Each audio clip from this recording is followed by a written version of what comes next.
திருச்சிற்றம்பலம்.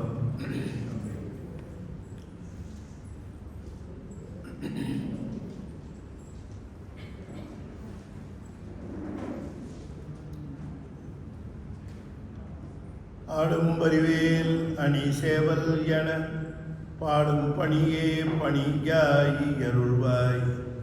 தேடும் கயமா முகனை செல்வில் சாடும் தனி யானை சகோதரனே.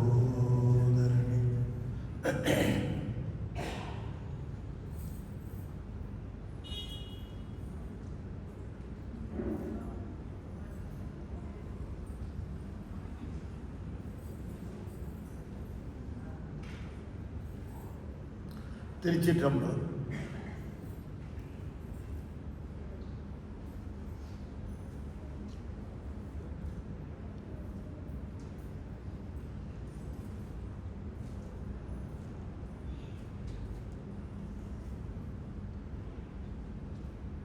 எழுதரு மறைகள் தேரா இறைவனை எல்லில் கங்கு பொழுதரு காலத்தென்றும் பூசனை விடாது செய்து தொழுதகை தலைமை தேர துளும்புகன் நீருள் மூழ்கி அழுது அடியடைந்த அன்பன் அடியவர்க்கு அடிமை செய்வாம். திருச்சிற்றம்பலம். தொல்லை இரும்பிறவி சூழும் தலை நீக்கி அல்லலறுத்து ஆனந்தம் ஆக்கியது எல்லை மறுவா நெறியளிக்கும் வாதவூர் எங்கோள் திருவாசகம் என்னும் தேன். திருச்சிற்றம்பலம். தென்னாடுடைய சிவனே போற்றி. ஏகம்பத்துரையந்தாய் போற்றி. பராய்த்துறை மேவி அபரணே போற்றி. அண்ணாமலையம் அண்ணா போற்றி. காவாய் கனகத்திரளே போற்றி. வெற்றிவேல் முருகனுக்கு. திருச்சிற்றம்பலம். அண்ட சராசரங்களுக்கெல்லாம் அதிபதியாக விளங்கக்கூடிய முருகப்பெருமானுடைய ஒப்பற்ற பெருங்கருணையினாலே மலேசிய திருநாட்டிலே கிளாங் பாலதண்டாயுதபாணி சுப்பிரமணிய சுவாமி திருக்கோயிலில் மிகச்சிறப்பாக மாணிக்கவாசகருடைய குரு பூசை இன்று முற்பகல் நிகழ திருவருள் கூட்டி அதிலே அடியேனும் பங்கு பெற்று எழுதரு சுடற்சோதி என்கிற தலைப்பில் சில பல செய்திகளை சிந்திப்பதற்கு திருவருள் கூட்டியிருக்கிறது. இந்த திருக்கோயிலினுடைய தலைவர் அவர்கள் மிகச்சிறப்பாக வரவேற்புரை நிகழ்த்தி அம்மையார் அவர்கள் புனிதமலர் மகாதேவன் அவர்கள் மிகச்சிறப்பாக திருவாசக விண்ணப்பத்தை இங்கே செய்ய நாம் தொடர்ந்து திருவாசகத்திலே இந்த தலைப்பின் கீழே செய்திகளை சிந்திக்க முருகனுடைய பெருங்கருணை கூட்டி வைத்திருக்கிறது. தலைவர் அவர்கள் குறிப்பிட்டது போல நம்முடைய நாளை நாம் எதற்கு வேண்டுமானாலும் செலவழித்திருக்கலாம். காலையில் நமக்கு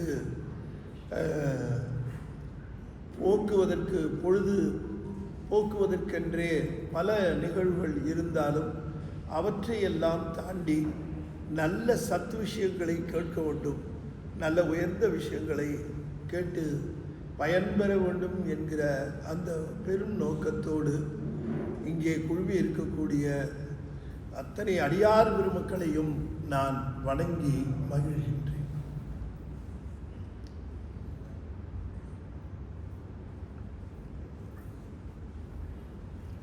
திருவாசகம் ஞான நூல். ஞான அனுபவத்தை பெற்ற ஒரு சீவன் முத்தர் அருளி செய்த நூல் திருவாசகம். திருவாசகத்திற்கு முருகாதார், ஒரு வாசகத்திற்கும் முருகார் என்ற ஒரு பழைய மொழி ஒன்று உண்டு. அப்படி உள்ளமானது உருகும் வண்ணமாக இந்த திருவாசகமானது நம்முடைய தமிழ் மண்ணிலே தமிழிலே நமக்கு தரப்பட்டு இருக்கிறது. இறைவனுடைய திருவருளை பெறுவதற்கு சிறந்த வழி ஒன்று இருக்கிறது. ஆனால் அந்த வழி நமக்கு தெரியும், அந்த வழியிலே நிற்கிறதுக்குத்தான் நமக்கு தெரியவில்லை. இறைவனுடைய சிவனுடைய அருளை நாம் பெற வேண்டும் என்றால் ஒரே ஒரு வழிதான் இருக்கிறது. வேறு எத்தனையோ விதங்கள், எத்தனையோ வழிகள், எத்தனையோ முறைகள், எத்தனையோ போக்குகள் எத்தனை சொல்லி இருந்தாலும் இந்த ஒரு வழியை தவிர முருகப்பெருமானுடைய பெருங்கருணையை பெறுவதற்கும் சிவபெருமானுடைய பெருங்கருணையை பெறுவதற்கும் வேறு வழியே இல்லை. இதுதான் நிதர்சனம். எத்தனை மணி நேரம் பூஜை செய்து கொண்டிருந்தாலும், எத்தனை தடவை திருக்கோயில் போயிருந்தாலும், எத்தனை தடவை பாடியிருந்தாலும் இந்த வழியை தவிர இறைவனுடைய அருளை பெறுவதற்கு வேறு வழி கிடையாது. அது என்ன வழி? என்ன சார் வழியை சொல்லாம பல விஷயங்களை சொல்லிக்கிட்டே இருக்கிறீங்களே, சஸ்பென்ஸா இருக்க, வழி என்ன அப்படின்னு நீங்க அவளை எதிர்பார்க்கலாம். ஒரே வழி, உள்ளம் உருகினால்தான் அவனுடைய அருளை பெற முடியும். நெஞ்ச கனகல்லும் நெகிழ்ந்துருக தஞ்சத்தருள் சண்முகனுக்கு இயல் சேர் செஞ்சொற்புரை மாலை சிறந்திடவே பஞ்சக்கர ஆணை பதம்பணிவாம் என்று சொல்லுவது இந்த கந்தர் அனுபூதியை நான் செய்வது எதற்காக என்றால் ஓதுகிறவர்களுடைய உள்ளம் கரைய வேண்டும் என்பதற்காக. அது ரீசன் சொல்ற. இந்த மண்ணுலகை விட்டு திருஞான சம்பந்தர் நீங்குகிறார். மிகப்பெரிய சோதி எழுகிறது. திருமணத்திற்கு வந்தவர்களை எல்லாம் அழைக்கிறார். யாரெல்லாம் சிவலோகம் வர வேண்டும் என்று கருதுகிறீர்களோ அவர்களெல்லாம் இந்த பெருஞ்சோதியிலே வந்து கலந்து கொள்ளலாம் என்று அழைக்கிறார். நீங்கள் தவம் செய்திருக்க வேண்டிய அவசியம் இல்லை, விரதம் பூண்டிருக்க வேண்டிய அவசியம் இல்லை. நீங்கள் மிகப்பெரிய நிலையில நிற்க வேண்டிய அவசியம் இல்லை. ஒன்றே ஒன்று, சிவலோகம் செல்ல வேண்டும் என்கிற விருப்பம் இருக்குமானால் வந்து விடுங்கள் அப்படின்னு சொன்னார். நிறைய பேர் போனாங்க, போகாதவங்களும் இருந்தாங்க. தூரமா நின்று பார்த்தாங்க, என்ன ஆகுமோ தெரியல, இதுல ஏண்டா போய் நம்ம மாட்டிக்கணும்னு தள்ளியே நின்றுகிட்டு இருந்தாங்க. நிரம்ப பேர் அந்த சோதியிலே சென்று கலந்தார்கள். அது நிகழ்ந்தது ஆச்சாள்புரம் என்று சொல்லக்கூடிய திருப்பெருமநல்லூர். அப்ப எல்லாரும் போய்விட்டார்களா என்று பார்க்கிறார். எல்லாரும் போயிட்டீங்களா, யாராவது இன்னும் போகணுமா, வரீங்களா என்று கேட்கிறார். கொஞ்சம் பேர் தள்ளி நிற்கிறாங்க, மற்றவங்க எல்லாம் போயிட்டாங்க. இன்னும் சாமி உள்ள போகல. சாமி உள்ள போயிருந்தாருன்னா கேட்டு மூடி இருக்கும். அவருக்காக திறந்தது தான் அது. ஆனா அவர் என்ன சொன்னார், தாம் போற வரைக்கும் கேட்டு திறந்திருக்குன்னு தெரியும். அதனால தாம் போறதுக்கு முன்னாடி எத்தனை பேர் போகணுமோ அத்தனை பேரும் போய் சொன்னாங்க. நாம கேட்டு திறந்தா என்ன பண்ணுவோம், நம்ம முதல்ல உள்ள போவோம். ஆனா சாமி என்ன பண்ணார், அவர் நின்னார். எல்லாரும் போங்க உள்ளுக்குள்ள, அவர் நின்னார். அத்தனை பேரும் போனார்கள். போகாதவர்கள் எஞ்சி நின்று அங்கிருந்து பார்த்தார்கள். லெட்ஸ் see what happens அப்படின்னு பார்த்துட்டு இருந்தாங்க. அந்த நேரம் திரும்பவும் உள்ளே போக வேண்டிய காலம் வந்தது. தான் உள்ளே செல்ல வேண்டிய நேரம் வந்தது. அப்போ சொன்னார், வராதவர்களுக்கெல்லாம் நான் ஒரு செய்தி சொல்லுகிறேன், நீங்கள் வரல, சரி இருங்க. ஆனாலும் இருந்தாலும் இந்த வாழ்க்கையில் நீங்கள் கடை தேறுவதற்கான நான் கடைசி message, let me leave the last message. காதலாகி கசிந்து கண்ணீர் மல்கி, காதலாகி கசிந்து கண்ணீர் மல்கி, ஓதுவார் தமை நன்னெறிக்கு உய்ப்பது காதலாகி கசிந்து கண்ணீர் மல்கி ஓதுவார் தமை நன்னெறிக்கு உய்ப்பது வேதம் நான்கினும் மெய்ப்பொருளாவது நாதன் நாமம் நமச்சிவாயவே. வேதம் நான்கினும் மெய்ப்பொருளாவது நாதன் நாமம் நமச்சிவாயவே. நீங்கள் நமச்சிவாய நாமம் சொல்லுங்கள். எப்படி சொல்லணும்? காதலாகி கசிந்து கண்ணீர் மல்கி. வழிபாட்டில் த மோஸ்ட் டிஃபிகல்ட் பார்ட்டே இதுதான். எது ரொம்ப கடினமான பகுதின்னா உள்ள உருகிறது தான். நம்ம உள்ள உருக மாட்டேங்குது, கண்ணீர் பெருக மாட்டேங்குது. உள்ள உருகுச்சுன்னா இப்போ தங்கம் இருக்குமா, தங்கத்தில் ஒரு மணி பவளத்தை பதிய வைக்கணும், தங்கத்தில் மணியை பதிய வைக்கணும். என்ன வழி நீங்கள் சொல்லுங்கள். உங்களுக்கு பக்கத்தில் இருக்கு, அவங்கள தான் கேட்குறேன். சும்மா சொல்லுங்க. நான் I'm not going to correct or put marks, அதெல்லாம் ஒன்றும் கிடையாது. Just like that tell me what you feel. தங்கத்தில் மணி வைக்கணுமா, ஒரு தங்கம், ஒரு மோதிரம், ஒரு பதக்கம், அதில் ஒரு ஒரு பவள மணியை வைக்கணும், ஒரு பவளத்தை வைக்கணும். என்னம்மா ப்ராசஸ்ஸு சொல்லுங்கம்மா. நான் அவங்க கேட்குறேன். அவங்க தங்கத்தையே பார்க்காத மாதிரி பேசுகிறாங்க.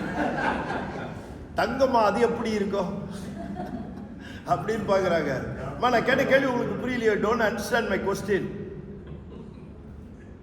புரியுதா இல்லையா கொஸ்டினே? சரி, வேற யாராவது பதில் சொல்லுங்க.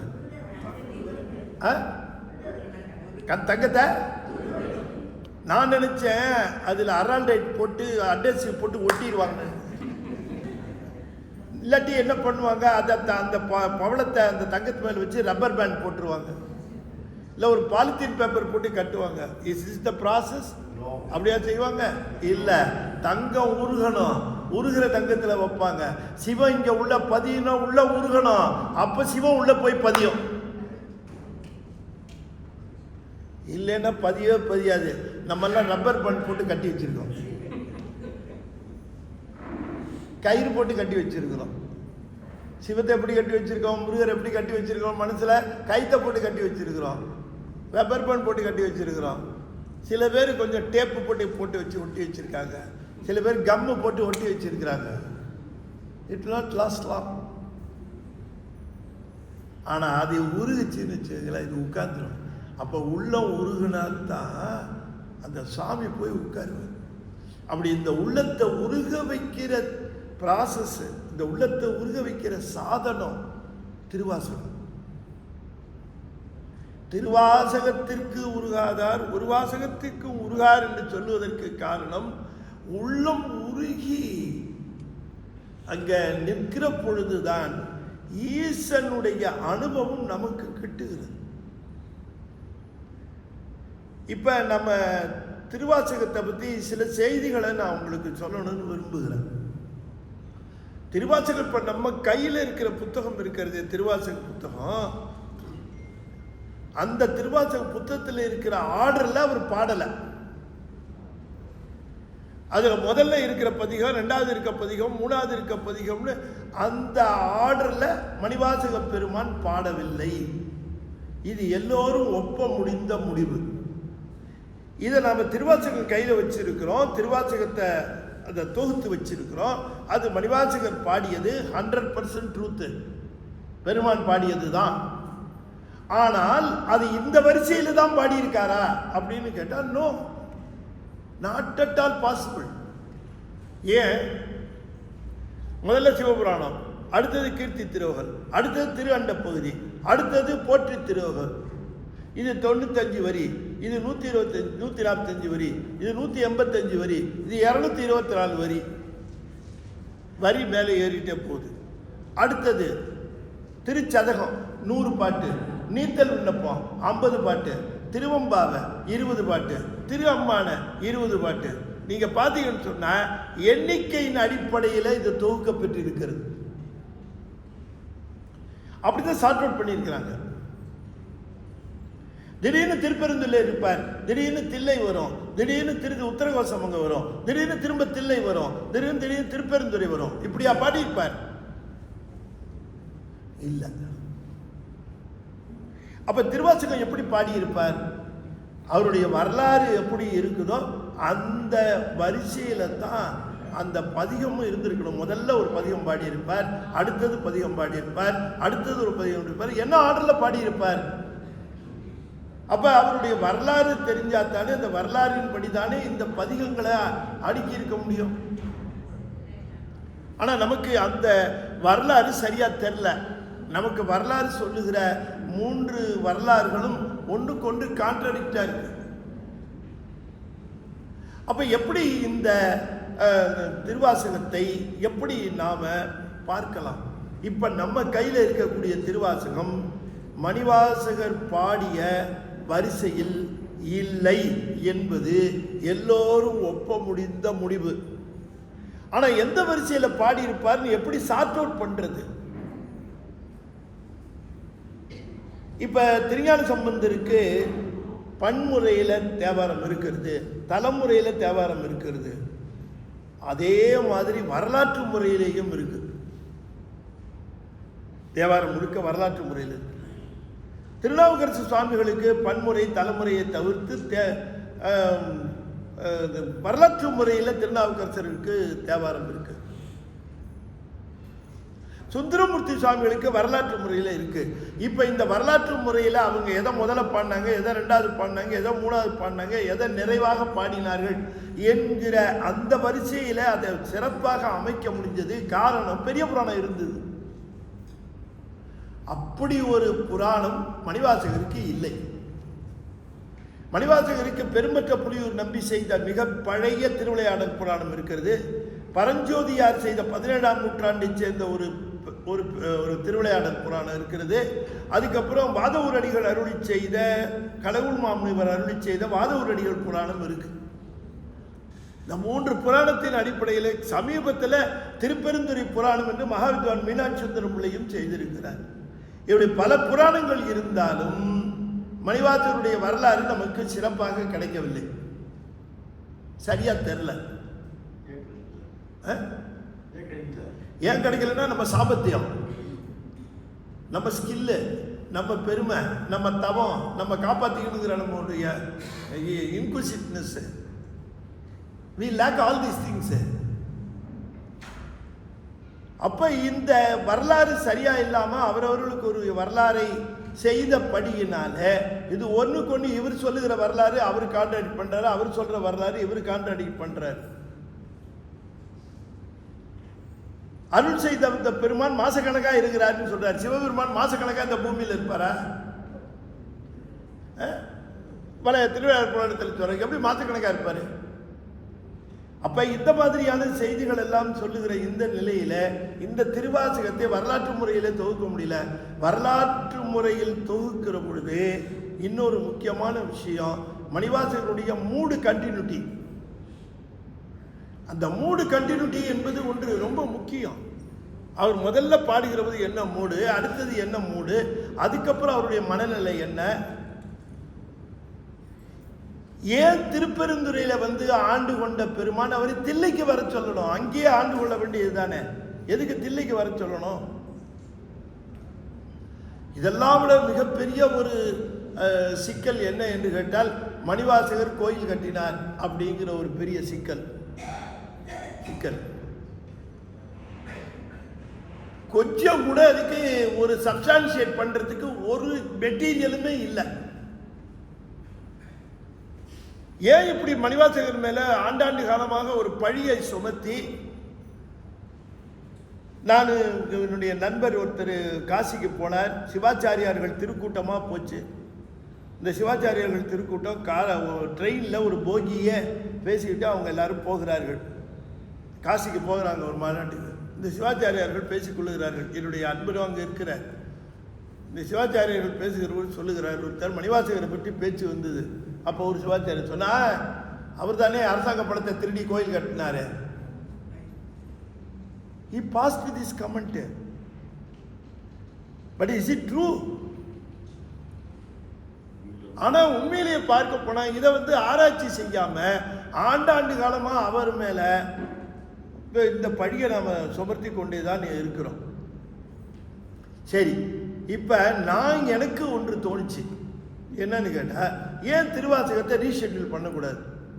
அதே திருவாசகம் தான், அதே திருவாசகம் தான். திருவாசகத்தை நம்ம மாத்தல, ஆனா ஆர்டரை மாத்திரம். எதை முதல்ல பாடியிருப்பார், அப்ப அந்த வரலாறு கண்டினியூட்டி இருக்கும். அப்படி வரலாறு கண்டினியூட்டி இருக்கிற பொழுது தான் நம்ம we can travel along with him. நீங்க வரலாற்று முறையில் திருவாசகத்தை படிக்கிற பொழுது நாம மணிவாசகருடைய பயணிக்கிற அனுபவம் நமக்கு கிடைக்கும். மணிவாசகர் அழுதா நாம அழுவோம், மணிவாசகர் சிரிச்சா நம்ம சிரிப்போம், மணிவாசகர் மகிழ்ந்தா நாம மகிழ்வோம். அப்ப வரலாறு எங்கிருந்து எடுக்கிறது? எனக்கு தோணுச்சு, வரலாறுங்கிறது நமக்கு எந்த பார்ட் முக்கியம்? மொத்த திருவாசகங்கிறது it's a journey from Tirupperunturai to Thillai, அவ்வளவுதான். திருப்பெருந்துறைக்கு முன்னாடியும் கிடையாது திருவாசகம், தில்லைக்கு அப்புறமும் கிடையாது திருவாசகம். இப்ப திருப்பெருந்துறை டு தில்லை அந்த பீரியட்ல நமக்கு அந்த இன்சிடென்ட்ஸ் நம்மால கோக்க முடிஞ்சதுன்னு சொன்னா நாம திருவாசகத்தை தொகுத்தல்லாம். அப்ப அந்த பகுதியை தொகுக்கிறதுக்கு நாம ஏன் எல்லார்கிட்டையும் போய் வரலாறு கேட்டுக்கிட்டு இருக்கணும்? ஏன் மணிவாசகத்தையும் கேட்கக்கூடாது? திருவாசகத்திலேயே அவர் வரலாறு இருக்க, அவர் வரலாறு சம்பந்தப்பட்ட செய்திகள் திருவாசகத்திலேயே இருக்க. why should we go elsewhere? திருவாசகத்திலிருந்தே எடுப்போம். குருநாதரா வந்ததை சொல்றார், தீட்சைகள் செய்ததெல்லாம் சொல்றார், உபதேசம் பண்ணதை சொல்றார், விட்டுட்டு போனதை சொல்றார், அடியார்கள் விட்டு போனதை சொல்லுகிறார், திரும்ப வர சொன்னதை சொல்றார், தில்லைக்கு வா சொன்னதை சொல்லுகிறார், குதிரையை கூட்டு வந்தது சொல்றார், எல்லா செய்திகளும் சொல்றார் இல்லையா? அப்ப அவர்கிட்ட இருந்தே எடுத்து அந்த செய்திகளை எல்லாம் எடுத்து தொகுத்து ஒரு வரலாறு நாம ஃபார்ம் பண்ணி மணிவாசகருடைய வாக்கில இருந்தே வரலாறு தொகுத்து அந்த வரலாறின் அடிப்படையில நாம் திருவாசகத்தை ஏன் தொகுக்கக்கூடாது என்று கிட்டத்தட்ட 8 வருடங்கள் ஆராய்ச்சி செய்து 8 வருடங்களாக ஆராய்ச்சி செய்து அடியேன் அந்த திருவாசகத்தை மணிவாசகரின் வரலாற்றை ஒட்டி என்று தொகுத்து விட்டேன்.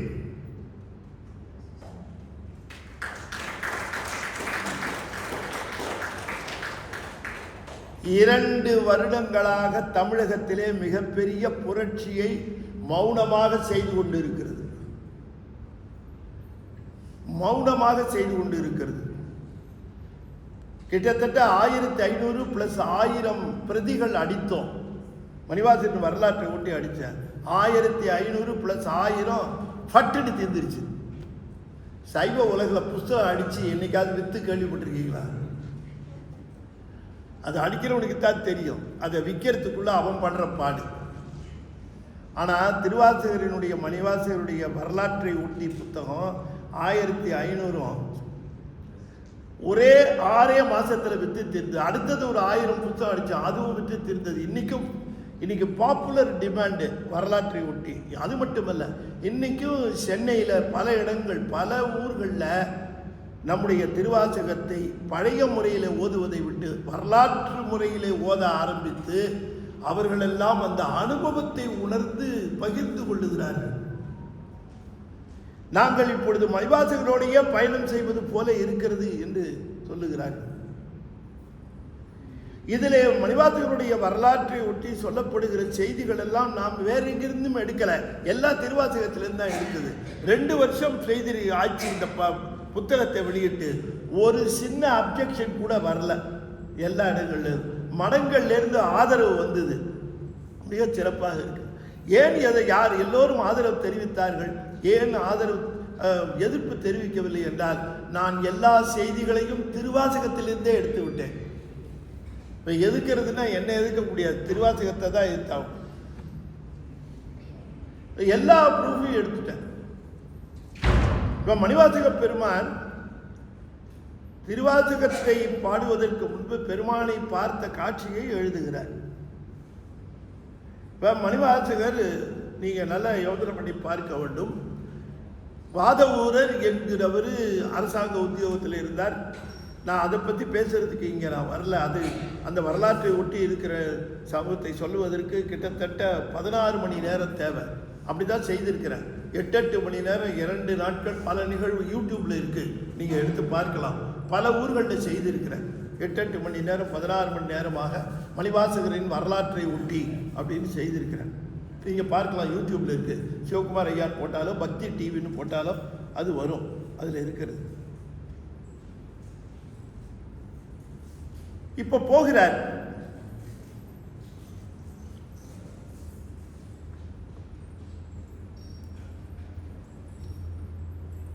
எந்த பணிக்காக போகிறார்?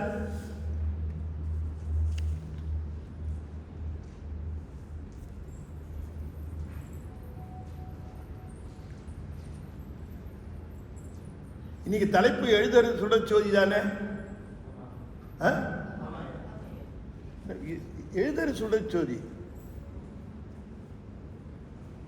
தலைப்பு என்ன மாத்தி யார் சொன்னா? எழுதுறது சுடச்சோதி தானே? அப்ப அதுல தானே பேசிட்டு இருக்கேன். தலைப்பு ஏன் மாத்திருக்க?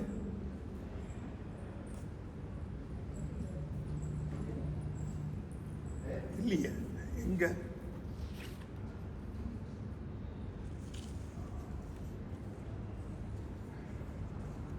இல்லை, இது மாறிடுச்சு, பழசு. இது பழசு. நடுவில் இன்னைக்கு தலைப்பு வேற தலைப்பு இருக்கு போல இருக்கேன்னு கொடுத்து. ஏன் மைக் ஒர்க் பண்ணல? மைக் ஒர்க் பண்ணல. ஹலோ மா, தலைப்பு சரியாம்மா? அதுதான் தெரியாத எழுதல் சுழற்சோதி அப்படிங்கிற தலைப்பு இன்னைக்கு நாம பேசுகிற தலைப்பு.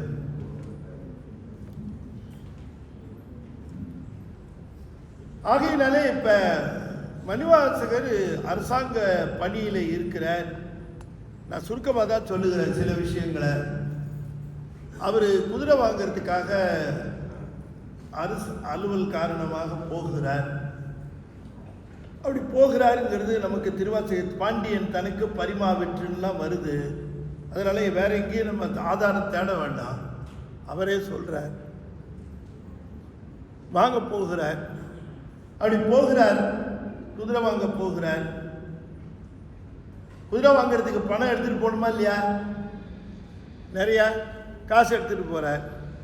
இப்ப நீங்க சொல்லுங்க, குதிரை வாங்கிறதுக்கு பணம் எடுத்துக்கிட்டு அமைச்சர் போகிறார், தனியா போயிருப்பாரா? தனியா போக மாட்டார்.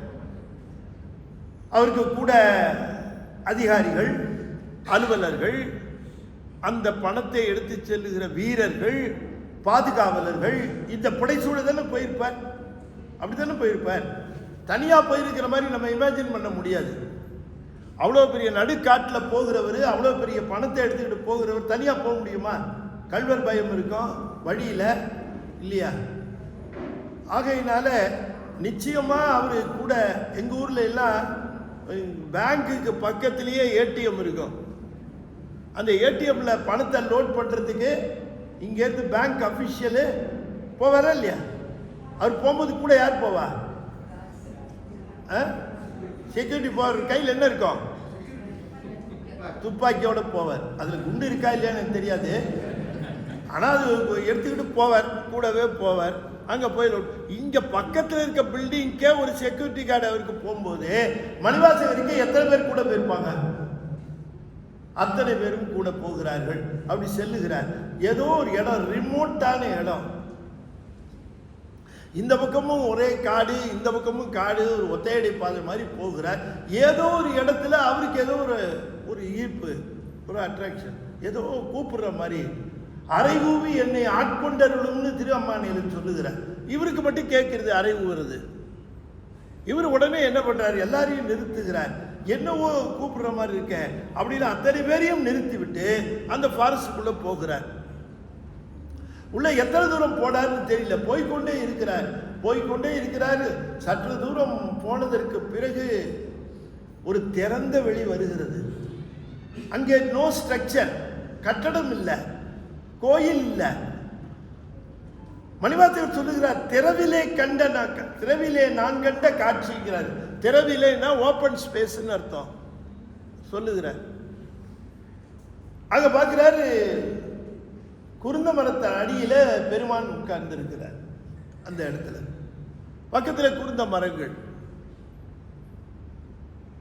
இவர் பார்க்கிறார். பார்த்த உடனேயே தெரிஞ்சு போகுது, கண்ணால் யானும் கண்டேன் காண்க, சிவன் அவன் என தேரினன் காண்க. சிவபெருமான் தான் வந்திருக்கிறார் என்று அவருக்கு தெளிவடைந்து விட்டேன் என்று சொல்லுகிறார். ஏன் சார், இவர் எங்கேயோ உள்ள இருக்கிறார், இவர் பாதையில தானே போகிறார், முத்தையடியில பாதையில போகிறார், இவ்வளவு தூரத்திலிருந்து எப்படி இவரை கூப்பிட்டார் அப்படின்னு கேட்கிற பொழுது மணிவாசகர் சொல்லுகிறார், ஈர்த்து என்னை ஆட்கொண்ட. இல்ல ஒண்ணுமே சொல்ல மாட்டேங்கிறீங்க. திருவாசகம் எல்லாம் படிச்சது இல்லையா? நான் சொன்ன உடனே டக்குனு பாதியை ஃபில்லப் பண்ண வேண்டாமா? ஈர்த்தன்னை ஆட்கொண்ட எந்தை பெருமான் என்னை ஈர்த்தார் அப்படிங்கிறார். எது எதை ஈர்க்கும்? காந்தம், காந்த இரும்பை ஈர்க்கும். எது காந்தம்? சிவபெருமான் காந்தம், மாணிக்க வாசகர் இரும்பு. அங்கேயோ போயிட்டு இருந்தது, இந்த காந்தம் ஈர்த்திருச்சு, உள்ள போயிட்டார். உள்ள போய் கண்ணால் யானும் கண்டேன் காண்க. சார், இவ்வளவு பேர் வந்தாங்க, இவரை மட்டும் ஈர்த்திருக்கிறாரு அப்படின்னு கேட்டா, காந்தம் இரும்பு தான் ஈர்க்குமே தவிர மரக்கட்டையும் காகிதத்தையும் ஈர்க்காது. அத்தனை பேர் வெளியில இருந்தவங்க யாருன்னு தெரியுதா? இது காந்தம், இது ஈர்த்து நாம் இங்க வந்திருக்கிறோம். ஈர்க்க பெறாதவர்களை பற்றி நாம கவலைப்பட முடியாது. ஈர்த்தன்னை ஆட்கொண்ட எந்தை பெருமான்கிறார். கண்ணால் யானும் கண்டேன் காண்க, சிவன் அவன் என தேரினன் காண்கிறார்.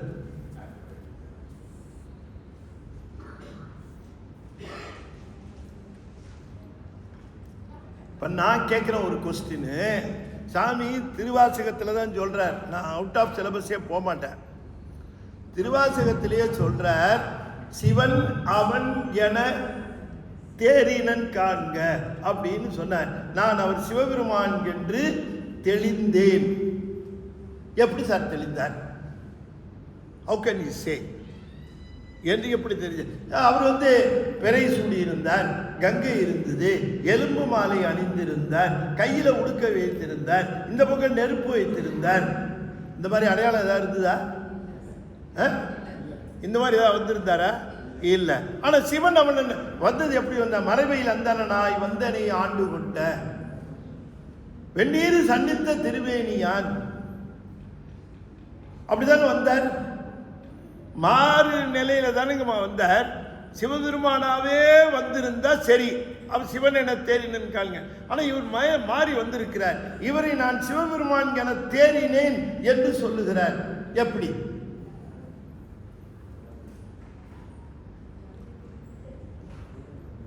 சும்மா சொல்லுங்க.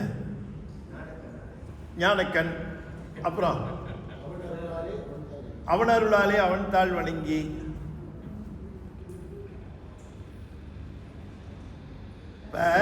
சொல்லுங்கம்மா. அவரையே நினைத்து கொண்டிருந்ததுனால வந்தவர் அவர் என்று சிந்தையில தெளிந்தார். சரி, கண்டுதலான் தன் கண்ணுதல் காட்டலை, கண்ணுதல் காட்டல மறைச்சிருந்தார். எப்படி பார்த்தார்? இப்ப நான் கோயிலுக்குள்ள போனேன்னு வச்சுங்க, அங்கே 2 பேர் இருந்தாங்க. அதில் ஒருத்தர் சொன்னார், ஐயா இது சிவகுமாரியா அப்படிங்கிறார். பக்கத்தில் இருந்தவர் சொன்னார், எப்படி சொல்கிறேன்? அப்போ என்ன அவர் சொல்லுவார், நான் கேஎல்ல ஏற்கனவே பார்த்துருக்கேன் ஐயா, கேஎல்ல பார்த்துருக்கிறேன், அவர் சொற்பொழி பண்ணது கேஎல்ல பார்த்துருக்கிறேன், அதனால தான் நான் சொல்கிறேன். அப்போ இவர் தான் அவர்னு சொன்னதுக்கு காரணம் என்னன்னா, இவர் ஏற்கனவே பார்த்திருக்கணும். அப்படி சிவபெருமான் இவன் என்று தெரியதற்கு காரணம், அவரை ஏற்கனவே சிவபெருமானாக அவர் பார்த்திருக்கணும். அப்பதானே அவர் சிவபெருமான் சொல்ல முடியும். உணர்வுனால சொல்வது வேறு, கெஸ் பண்ணி சொல்றது வேற, அதெல்லாம் வேற. ஆனால் தெள்ள தெளிவு. அதனால தான் சொன்னார், சிவன் அவன் என உணர்ந்தனன் காண்க. இல்ல, சிவன் அவன் என தெளிந்தனன் காண்க, இல்ல தேரினன் காண்க. தேரினன் காண்கிறது ஏற்கனவே பார்த்தவர் இப்ப வந்திருக்கிறார். ஏற்கனவே பார்த்திருக்கிறாரா? பார்த்திருக்கிறார். எப்படி? அவரே சொல்றார். இதுக்கு சான்று வேணும் இல்லையா? நான் தான் சொல்றேன், திருவாசகத்திலிருந்தா எல்லாம் சான்று எடுப்பேன்ட்டு. நீக்கி உன்கனை தன்னோடு நிலாவகை குரம்பையில் புகப்பெய்து நோக்கி நுண்ணிய நொடியன சொல் செய்து நுகமின்றி விழாக்கைத்து தூக்கி முன் செய்த பொய்யர துகளறுத்து எழுதரு சுடற்சோதி ஆக்கி ஆண்டு தன் அடியரில் கூட்டிய அதிசயம் கண்டாமே. ஆக்கி ஆண்டு தன் அடியரில் கூட்டிய அதிசயம் கண்டாமே. தூக்கி முன் செய்த பொய்யர துகளறுத்து எழுதரு சுடற்சோதி ஆக்கி ஆண்டு தன் அடியரில் கூட்டிய அதிசயம் கண்டாமே. நீக்கி உன்யனை தன்னோடு நிலாவகை குரம்பையில் புகப்பெய்து நோக்கி நுண்ணிய நொடியன சொல். இது பெரிய அகச்சான்று இந்த பாட்டு. வேற எங்கேயும் சான்றுக்கு போகவே வேணாம். அவரே சொல்றாரு என்ன நடந்ததுன்னு. நான் சிவபெருமான் கூட தான் இருந்தேன், அவர் கூட தான் இருந்தேன், என் கூடவே இருந்தேன், சாமி கூடவே இருந்தேன். திடீர்னு ஒரு நாள் உனக்கு ஒரு வேலை கீழே வச்சிருக்கேன் போ, என் ஒரு வேலை வச்சிருக்கேன் போ, நீக்கி. அப்ப அவரோட சேர்ந்து இருந்தார். சேர்ந்து இருந்தவரை நீக்கி எங்க இருந்து நீக்கினார்? முன்கெனோ தன்னோடு நிலாவகை. நிலாவகைன்னா நில்லாத வகையில், தன்னோடு நில்லாத வகையில் நீக்கி. அப்ப அவரோட தன்னோடு தான் நின்று இருக்கார். பெருமானோடு நின்றவரை நில்லாத வகையில் நீக்கி. அப்ப கூட தான் இருந்திருக்கார். சிவபெருமான் கூடவே இருந்திருக்கார். நீக்கி முன்கனை நீக்கி முன் தன்னோடு நிலாவகையனை நீக்கி. அப்படி பிரிக்கணும். அத முன்கனை தன்னோடு நிலாவகை நீக்கி. நீக்கின பிறகு என்ன பண்ணாரா? குரம்பையில் புகப்பெய்து.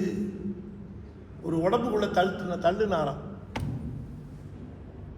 மணிவாசகர் எவ்வளோ உயர்வு பார்த்தீங்களா? எவ்வளோ உயர்வு.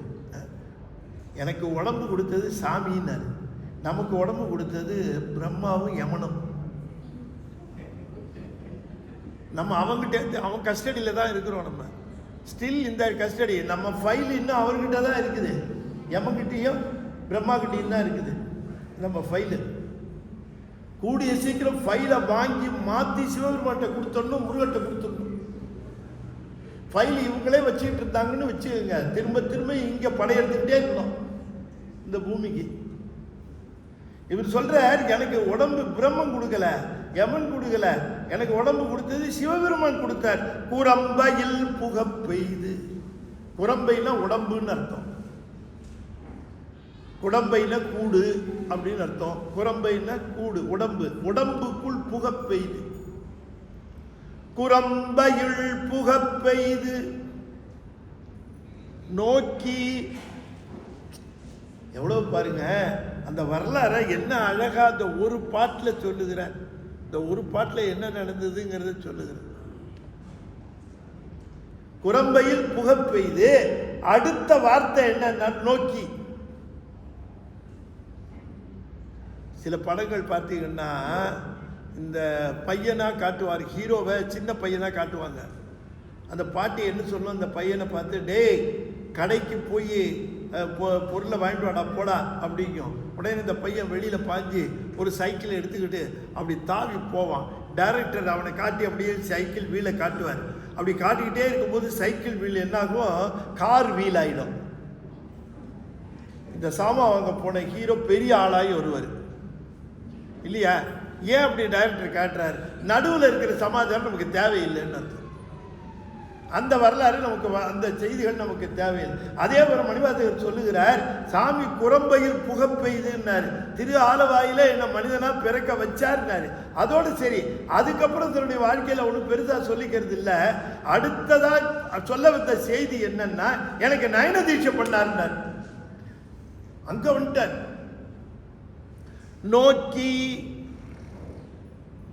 நோக்குதல்ங்கிறது நயன தீட்சை. குருநாதர் செய்கிற தீட்சைகள்ல 2 தான் ரொம்ப பெருசு. ஒன்னு நயன தீட்சை, இன்னொன்னு திருவடி தீட்சை. நயன தீட்சைங்கிறது ரொம்ப பெருசு. அதனாலதான் நம்ம ரொம்ப பேர் என்ன பண்ணுவாங்க, கோயிலுக்கு போகிற பொழுது கண்களை அந்த கியூவில் அவ்வளோ தூரம் 2.5-3 மணி நேரம் கியூவில் நின்றுட்டு சாமி கிட்ட வந்தவொடனே என்ன பண்ணுவான், 2 கண்ணையும் என்னவா பண்ணுவான், டக்குன்னு மூடிடுவான். அதுக்கு கியூலையே கண்ணை மூடிருக்கலாமே. அவ்வளோ நாளை கியூவில் வந்துவிட்டு சாமி கிட்ட கண்ணை மூடிடுவோம். Door closed. எங்க கண்ணை மூடக்கூடாதுன்னா திருக்கோயிலுக்குள்ள கண்ணை மூடக்கூடாது. அங்கு கண் வழியாக அருளை பெற்றாக வேண்டும். ஒரு பெரியவங்க நமக்கு திருநீர் இடுகிறார்கள், நாம திருநீர் இடுகிற பொழுது அவங்க கண்களை நோக்க வேண்டும். அவங்க திருநீர் பூசும் போது 2 கண்ணையும் மூடிட்டோம்னா டோர் க்ளோஸ்டு. எப்படி திருவருள் போகும்? கண் வழியாக தான் போகும். அதெல்லாம் நீர் பூசுகிற பொழுது நீர் பூசுகிற பெரியவர்களுடைய அந்த திரு கண்களை நோக்க வேண்டும்.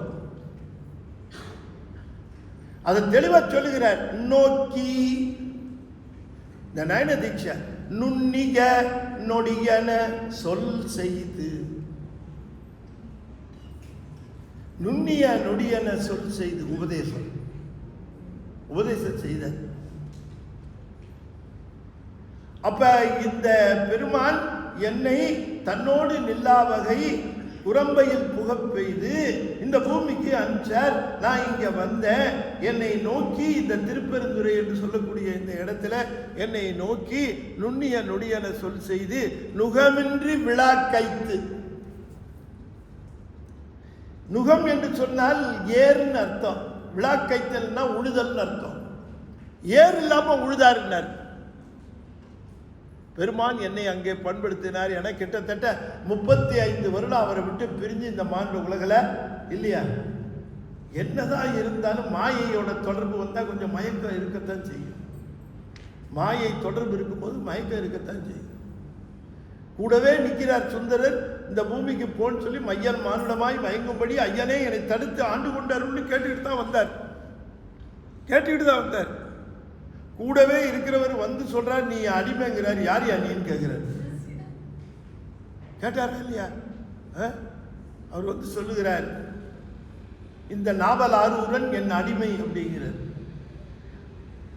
ஆசில் அந்தனர் வேறொரு அந்தனருக்கு அடிமையாதல் பேச என்று உன்னை கேட்ட பித்தனோ நீ என்றார். எப்படியா நீ சொல்றேன்னு கேட்கிற. யாரு? அவர்கிட்ட ஆர்கியூ பண்றாரு. அவர்கிட்ட பக்கத்தில் நின்று திருநீர் கொடுத்தவர் சிவபெருமான் கண்டுபிடிக்க முடியல. ஆனா மணிவாசை கண்டுபிடிச்சிட்டார். சிவன் அவனை என்ன தேடினு காணுங்க. நோக்கி நுண்ணிய நொடியன சொல் செய்து தூக்கி முன் செய்த பொய்யற துகள் அறுத்து மாயையினுடைய தொடர்பு முழுக்க நீக்கிறார். எழுதரு சுடச்சோதி. பெருமான் எழுதரு சுடச்சோதியாக எழுந்து நின்று பேரருள் பாலித்ததை குறிப்பிடுகின்றார். எழுதரு சுடச்சோதி. அப்ப பெருமானி வலிந்து ஈர்த்து ஆட்கொள்ளுகிறார். பெருமான் எங்கே உள்ளே போகிறார். போன பிறகு அவருக்கு சொல்லனாத ஆனந்தம் பெருகுகிறது. இந்த ஆனந்தத்திலே ஆனந்த வெள்ளம் கரை புரகுகிறது. ஏற்பு துளைதொரும் ஏற்றினன். இந்த ஆனந்தத்தை தாங்க முடியல. தடப்பெரும் மதத்தின் மதக்களிற்றின் ஆற்றேனாக அவயவம் கோல் தேன் செய்துகிற அந்த மாதிரியான ஒரு ஆனந்தம், அற்புதமான ஆனந்தம். ஆசிரியராக எழுந்தருளி இருக்கின்றார். அந்த ஆசிரியரை பார்க்கிறார். தனக்கு அத்தனை விதமான தீட்சைகளையும் செய்து வைத்திருக்கிறார். நயன தீட்சை, உபதேச தீட்சை, எல்லா விதமான தீட்சைகளையும் செய்த பிறகு திருவடி தீட்சை. இணையார் திருவடி என் தலை மேல் வைத்தலுமே துணைக்கான சுற்றங்கள் அத்தனையும் துறந்தொழிந்தேன். கயல் மாண்ட கண்ணிதன் பங்கன் எனை கலந்து ஆண்டலுமே. கயல் மாண்ட கண்ணிதன் பங்கன் எனை கலந்து ஆண்டலுமே. அயல் மாண்டு அருவினை சுற்றமும் மாண்டு. தனக்கு என்ன அனுபவம், வாட் ஐ ஹவ் எக்ஸ்பீரியன்ஸ்டுன்னு இந்த ஒரு பாடல்ல அவ்வளோ அற்புதமாக விவரிக்கின்றார். சிவபெருமான் கலந்து ஆண்டு விட்டான் என்று சொன்னால் மற்றதெல்லாம் நம்மகிட்ட கலந்துடும், ஆட்டோமேட்டிக்காக கலந்துடும். சிவபெருமான் கலந்து ஆண்டு கொண்டான், நம்மோடு கலந்து விட்டான், ஆண்டு கொண்டு விட்டான்னு சொன்னா நம்ம முதல்ல கழட்ட வேண்டிய அவசியம் இல்லை, எல்லாம் ஆட்டோமேட்டிக்காக கலந்துடும். இப்போ எல்லாம் நம்மளை பிடிச்சிட்டு இருக்கிறதுக்கு காரணம் நமக்கு நல்லா தெரியுதா? என்ன இன்னும் கலக்கவே இல்லை, இன்னும் கலக்கலை. கலந்துருந்தா கலந்துருக்கும் அதெல்லாம் எப்போவோ. கயல் மாண்ட கண்ணிதன் பங்கன் கலந்து ஆண்டலுமே. அயல் மாண்டு அருவினை சுற்றமும் மாண்டு. எல்லா விதமான செயல்களும் விடுபட்டு போயின என்று குறிப்பிடுகின்றார். இப்படிப்பட்ட இந்த கலப்பை நிகழ்த்தி குருநாதர் அமர்ந்திருக்கிறார். ஆனந்தம் எல்லையில்லாமல் பெருகுகிறது. அந்த குருநாதருக்கு துதி சொல்ல வேண்டும் என்று சொல்லுகிறார். அப்பொழுது செய்ததுதான் போற்றி திரு அகவல். இந்த போற்றி திரு அகவல்ல மட்டும்தான் குருநாதருக்கு போற்றி சொல்லுகிற ஒரு செய்தி மட்டும் இருக்கிறது. மொத்தம் 245 வரிகள், 245 225 வரிகள் இருக்கின்றன போற்றி திரு அகவல்ல. சரியா சொல்லுகிறேன், சரியாவே சொல்லுகிறேன். மொத்தம் 225 வரிகள் இருக்கின்றன. இந்த 225 வரிகள்ல முதல் 85 வரிகள்ல என்ன சொல்லுகிறார் மணிவாசகர் என்று சொன்னால், ஒரு மனிதன் இந்த மண்ணுலகிலே பிறந்து அவன் பல்வேறு விதமான துன்பங்களில் இருந்து விடுபட்டு அவன் சிவமே பொருள் என்று தெரிந்து தெளிந்து அடைந்து அந்த சிவத்தை சேர்கின்ற பக்குவம் வருகிற பொழுது ஒரு குருநாதர் வந்து அந்த சிவத்தோடு அவரை சேர்த்து வைக்கின்றார். எனவே குருநாதர் வருகின்ற பக்குவ காலத்தை 85 வரிகளில் சொன்னார். அப்படித்தான் எனக்கு வந்தார். 86வது வரியிலிருந்து அருபரத்து ஒருவன் அவனியில் வந்து குருபரனாகி அருளிய பெருமையை சிறுமையன்றிகழாதே. இதுதான் அதுல மெசேஜ். அதுக்கப்புறம் 85லிருந்து 225 வரைக்கும் போற்றி தான், வேற எந்த செய்தியும் கிடையாது. தென்னாடுடைய சிவனை போற்றி, எந்நாட்டவருக்கு இறைவா போற்றி, ஏகம்பத்துறை எந்தாய் போற்றி, பாகம் மண்ணூர் ஆனாய் போற்றி, எல்லாம் அந்த போற்றிலாம் அதில் தான் இருக்கு. குருநாதரை பார்த்தோம்னா போற்றி சொல்ல வேண்டிய அவசியம் இருக்கிறது, குருநாதருக்கு துதி சொல்ல வேண்டிய அவசியம் இருக்கிறது. எனவே போற்றி திரு அகவல் தான் முதல்ல சொல்லியிருக்கிறதுக்கு வாய்ப்பு இருக்கிறது. அதுல தான் துதி வருகிறது, அதுல தான் போற்றி வருகிறது. அதுல தான் வேற எந்த செய்தியும் இல்லை. குருநாதர் வரதும் குருநாதருக்கு துதி செய்கிற செய்தியும் இருக்கிறது, வேற இல்லை. இதெல்லாம் விட இன்னொரு செய்தி, அதை நிறைவு செய்கிற பொழுது சொல்லுகிறார். பிழைப்பு வாய்ப்பு ஒன்று அறியா நாயேன். பிழைப்பு வாய்ப்பு ஒன்று அறியா நாயேன். குழைத்த சொல் மாலை கொண்டு அருள் போற்றி.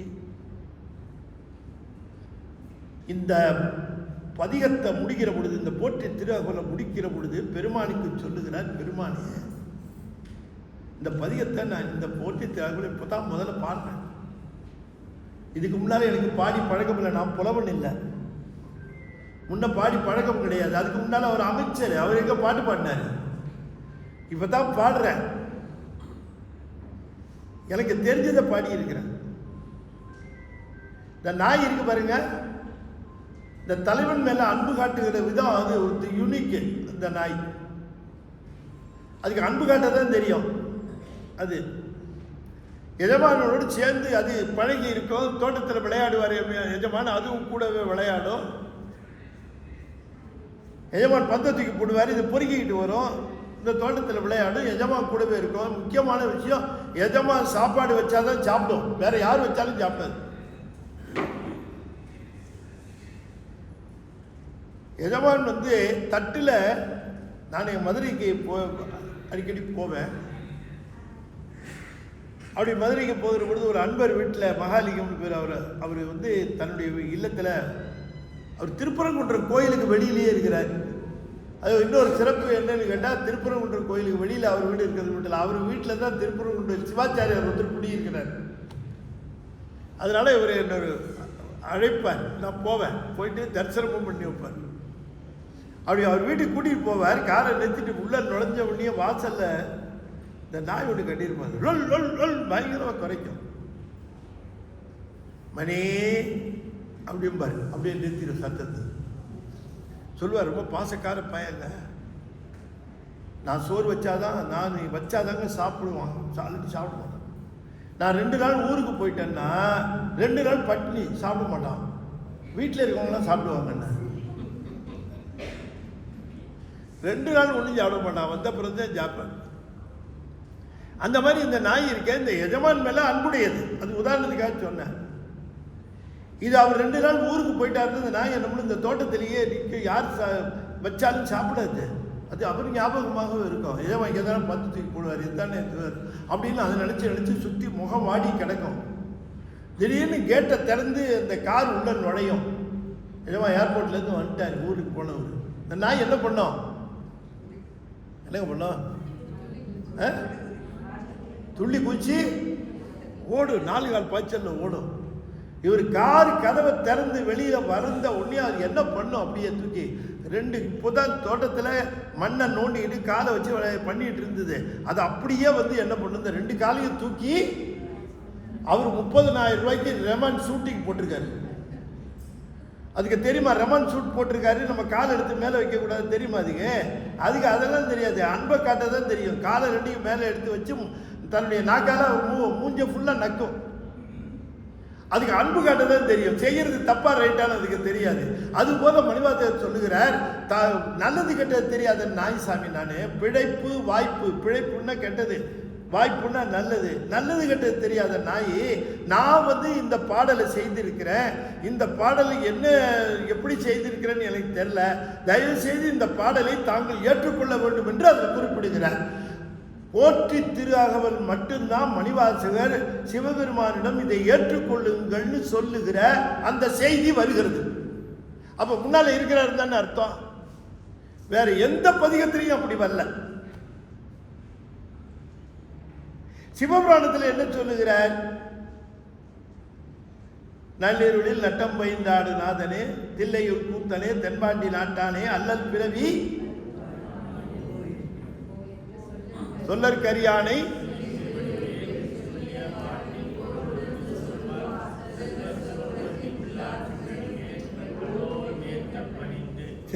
சிவனடிக்கு பல்லோரும் ஏத்த பணிந்து. இந்த பதிகத்தை சிவபுராணத்தை ஓதுகிறவர்கள் சிவலோகத்தில் சென்று சிவனடி கீழ் பல்லோரும் ஏத்த பணிந்து இருப்பார்கள். சிவபெருமானை வச்சுக்கிட்டே பலன் சொல்லுவாரா?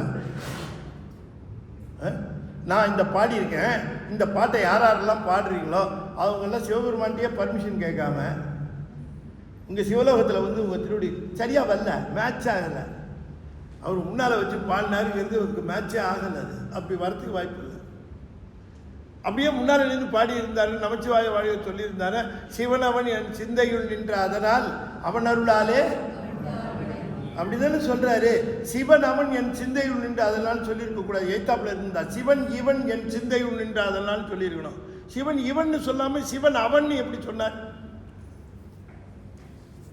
ஆகையினால பெருமாள் அங்கே இல்லை. அது பாடின சந்தர்ப்பம் என்ன, அது பின்னால் வருது. அப்ப இந்த ஆனந்த வெள்ளம் கரை புரண்ட போற்றி திரவர்கள் பாடுகிறார். போற்றி திரவர்கள் பாடிட்டு நிட்டைக்கு போயிட்டார். நிட்டை என்பது இந்த உடம்பு இருக்கிற பொழுதே சிவத்தோடு ஒன்றுகின்ற பேரானந்தம். அதை சிவானந்தம் என்றும் சொல்வார்கள், குகானந்தம் என்றும் சொல்வார்கள். அப்படி ஒரு ஆனந்த நிலைக்கு மணிவாசகர் போகிறார். ஆனந்தத்தை அனுபவித்துக் கொண்டு இருக்கிறார், பேரானந்தத்தை அனுபவித்துக் கொண்டு இருக்கிறார். திடீரென்று அந்த நிட்டையிலிருந்து விடுபடுகிறார். ஏன்னா நிட்டையிலேயே இருந்தால் நமக்கு பயன் இல்லை, நிட்டையிலிருந்து விடுபடுவதுதான் நமக்கு பயன். அவர் இங்க கூட்டு வந்து நிட்டையில இருக்கிறதுக்காக இல்லை. அப்ப அந்த ஆனந்த அனுபவம் பெற்றவரை அந்த நிட்டையிலிருந்து விடுவிக்கிறார். விடுவித்த அந்த நொடி பெருமான் பார்க்கிறார், பெருமான் இல்லை. ஐயோ பெருமான் இல்லையே, பெருமான் இல்லையே, நான் பார்த்தது ஒருவேளை கனவா, இல்யூஷனா என்று அதிர்ந்தார். இல்லை, இது உண்மை என்று காட்டுவது போல பெருமான் எங்கே அமர்ந்திருந்தாரோ அவருடைய 2 திருவடிகளும் பதிந்திருக்கிற திருவடி பதிவை கண்ணால் கண்டார். அதை அப்படியே எடுத்து ஒரு பீடத்தின் மேல் வைத்தார். அதை ஒரு சிறு குடில் என்று அழைத்தார். திருவடி குடில்னு பேர், அடிக்குடில் என்று பெயரிட்டார். பெருமான் வந்து போனதற்கு அவருடைய திருவடிகள் பதிந்த அந்த பதிவு இருக்கிறதே, அதைத்தான் ஒரு பீடத்தின் மேல் வைத்து அதற்கு பூசி செய்ய ஆரம்பித்தார். பெருமானோடு வந்திருந்த அடியார்கள் அங்கே இருந்தார்கள். அப்ப அவருக்கு உள்ளத்தில் ஆறுதல், உண்மைதான், சிவபெருமான் வந்தார், அடியார்கள் இருக்கிறார்கள், திருவடி பதிவு இருக்கிறது, இந்த அடியார்களை அழைத்துச் செல்லுகிற பொழுது என்னையும் அழைத்துச் செல்வார் என்று எண்ணி இருந்தார். பெருமான் தன்னை அழைத்து செல்லவில்லையே என்று முதலிலே கண்ணீர் கலங்கினாலும் அழுதாலும் திரும்ப மனதை தேற்றிக் கொண்டார். காரணம், தனக்கு அடையாளமாக திருவடியை விட்டு சென்றார், அது மட்டுமல்லாமல் அடியார்களை விட்டு சென்று இருக்கிறார் என்று அந்த திருவடிக்குத்தான் பூசி செய்ய ஆரம்பிக்கிறார். அப்ப செய்ததுதான் சென்னிப்பத்து. இந்த திருவடியை வைத்து வழிபட்டார் பாருங்க. இந்த திருவடிதான் இன்றைக்கு திருப்பெருந்துறையில யோகாம்பாள் சன்னதியாக இருக்கிறது. திருப்பெருந்துறை போனவங்களாம் கை தூக்குங்க. Only very few. அதனால நான் இஷ்டத்துக்கெல்லாம் சொல்ல மாட்டேன். திருப்பெருந்துறை என்று சொல்லக்கூடியது மணிவாசகருடைய ஞானம் பெற்ற தலம் இல்லையா திருப்பெருந்துறை? இன்னொன்று தெரிந்து கொள்ளுங்கள், திருப்பெருந்துறைங்கிற அந்த திருநாமம் அடியார்களுக்காக மணிவாசகர் கொடுத்தது. அடியார்களுக்காக மணிவாசகர் கொடுத்தது அந்த திருப்பெருந்துறைன்னு. நீங்கள் ஜியாகிரபிக்கலாக போய் மேப் எல்லாம் பார்த்தீங்கன்னா அப்படி ஒரு ஊரே கண்டுபிடிக்க முடியாது. தேர் இஸ் நோ நேம் இந்த மேப்பு. எந்த மேப்லையும் கிடையாது. பஞ்சாயத்து யூனியன் கிடையாது. நீங்கள் அறந்தாங்கியில் போய் திருப்பெருந்துறை எங்கே இருக்குன்னு கேட்டால் கூட சொல்ல தெரியாது, அவங்களுக்கு தெரியாது.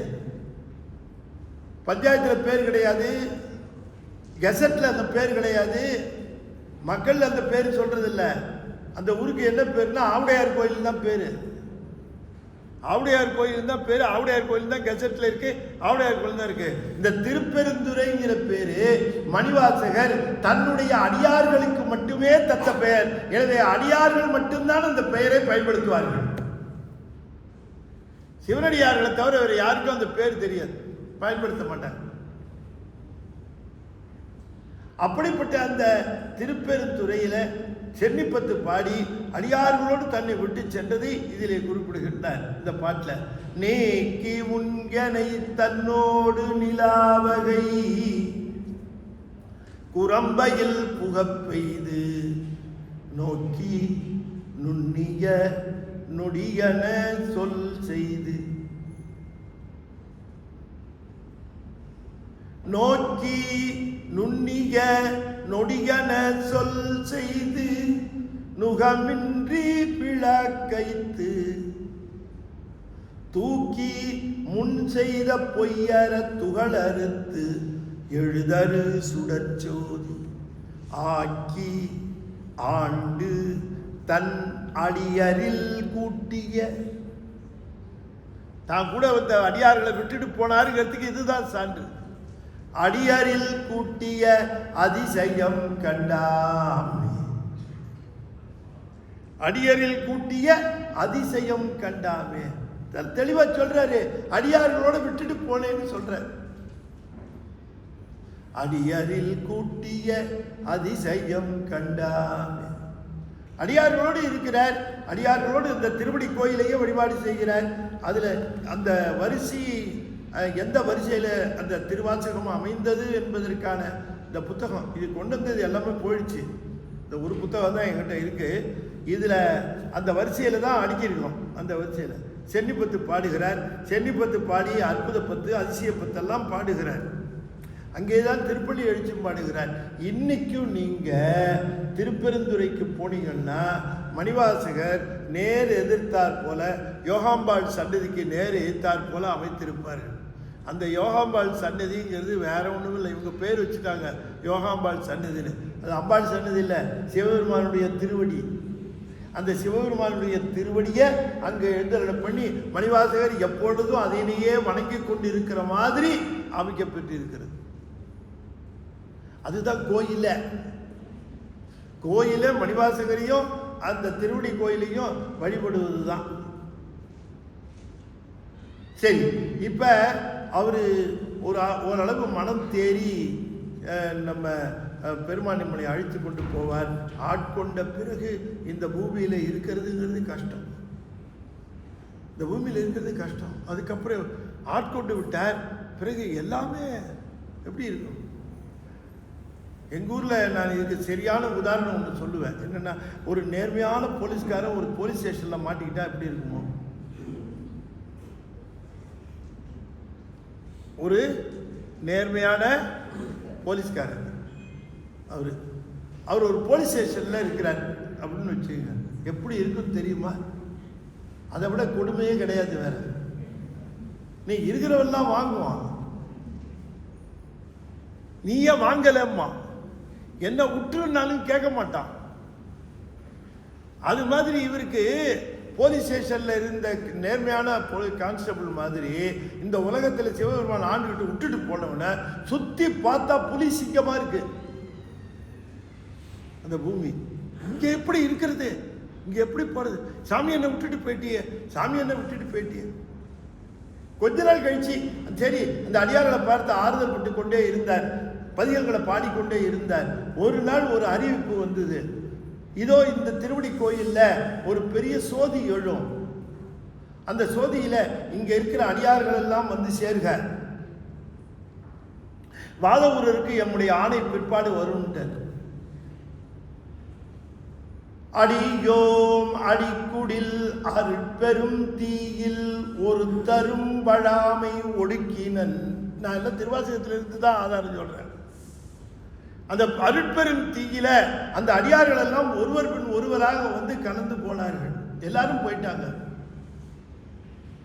எல்லோரும் கலந்து போன பிறகு பெருமானுக்கு தாங்கவே முடியவில்லை துன்பம். ஐயோ பெருமானே, என்னை ஆட்கொள்ள வந்தீரே, என்னை விட்டு சென்று விட்டீரே, அடியாரே ஆறுதலாக விட்டீர், அவர்களையும் அடித்து சென்று விட்டீரே என்று கண்ணீர் விட்டு கதறுகிறார், புலம்புகிறார், துடிக்கிறார், தவிக்கிறார். அப்ப பாண்டதுதான் திருச்சதகம். வாழாப்பத்து, செத்திலாப்பத்து, இதெல்லாம் அப்பதான் பொருந்தது. உடல் கீரேன், தீ புகேன், இப்படியெல்லாம் சொல்லுகிறார். என்னால் தாங்க முடியலையே துன்பம்னு. நல்ல கவனமா கேட்கணும். எதுக்கு இந்த பக்கம் வந்தோடனே மறந்து போச்சு. விட்டுட்டு வந்தார் பாருங்க. எங்க? வெளியில அதிகாரிகள், அமைச்சர்கள், குதிரை வாங்க வந்த பணம் எல்லாம் அங்க இருக்கு. இங்க தவிக்கிறார், கண்ணீர் விடுகிறார், கதறுகிறார். இவ்வாறு கதறி அழுது கொண்டு புலம்பிக் கொண்டு இருக்கிறவர் எப்பொழுது வருவாய், வருக என் எனை, வருக என் எனை என்று கதறுகிறார், அழுது புலம்புகிறார். பெரும்பாலும் எப்போ வருவேன், எப்போ கூட்டிட்டு போவேன் அப்படின்னு இருக்கிறார். இப்போ நான் உங்களை ஒரு கேள்வி கேட்கிறேன், இந்த மனநிலையில் இருக்கிற ஒருவர் கோயில் கட்டுவாரா? நீங்க சொல்லுங்க. திருச்சதகத்தை பாருங்க, வாழாப்பத்தை பாருங்க, செத்திலாப்பத்தை பாருங்க. பெருமானே எப்போ வருவீங்க, எப்போ என்ன கூட்டிட்டு போவீங்க? பாரொடு விண்ணாய் பரந்த எம்பரனே பற்று நான் மற்றிலேன் கண்டாய். பாரொடு விண்ணாய் பரந்த எம்பரனே பற்று நான் மற்றிலேன் கண்டாய். சீரொடு பொலிவாய் சிவபுரத்தரசே திருப்பெரும் துறைமுறை சிவனே. ஆரொடு நோகேன் ஆர்கெடுத்துரைக்கேன் ஆண்ட நீ அருளிலையானால். வார்கடல் உலகில் வாழ்கிலேன் கண்டாய் வருக என்று அருள் புரியாய. எவ்வளவு தெளிவா இருக்கு. இப்ப இந்த மனநிலையில் இருக்கிறவரு கோயில் கட்டுவாரா? நீங்க சொல்லுங்க. எப்ப சிவபெருமான் வருவாரு, எப்ப கூப்பிடுவாரு, கூட்டிட்டு போவாருன்னு காத்துக்கிட்டு இருக்கிற ஒருவரு பிளம்பரு, கார்பெண்டரு, எலக்ட்ரீஷியன் மாரடிச்சிட்டு இருப்பாரா?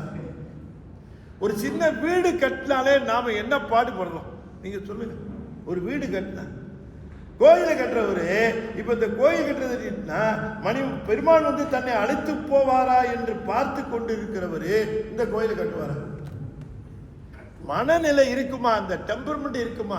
போகணுங்கிற அவசரத்தில் இருக்கிறவர். என்னங்க சொல்றீங்க? ஒண்ணு. ரெண்டாவது, மணிவாசகர் கோயில் கட்டலான்னு வச்சுக்குவோம், உதாரணத்துக்காக சொல்றேன், அப்படி ஒரு அச்சம் பண்ணுவோம். கோயில் கட்டினார்னா சிவபெருமானுக்கு தானே கோயில் கட்டணும் இல்லையா? சிவபெருமானுக்கு கோயில் கட்டினா எப்படி கட்டணும்? அவர் திருவாரூர் பார்த்திருக்கிறார், தில்லை பார்த்திருக்கிறார், திருவையாறு பார்த்திருக்கிறார், மற்ற தலங்கள் திருவிடை மருதூர் பார்த்திருக்கிறார். சோழ நாட்டில் எல்லா தலங்களையும் அவர் அமைச்சராக இருக்கிற பொழுது வந்து பார்த்திருக்கிறார். அத்தனை தலங்களையும் கீர்த்தி திருவள்ளுவர் சொல்லுகிறார்.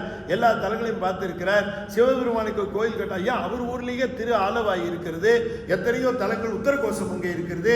இந்த தலங்களை எல்லாம் பார்த்தவர் சிவபெருமானுக்கு கோயில் கட்ட வேண்டும் என்று சொன்னால் ஆகம முறைப்படி தானே கட்டுவார்.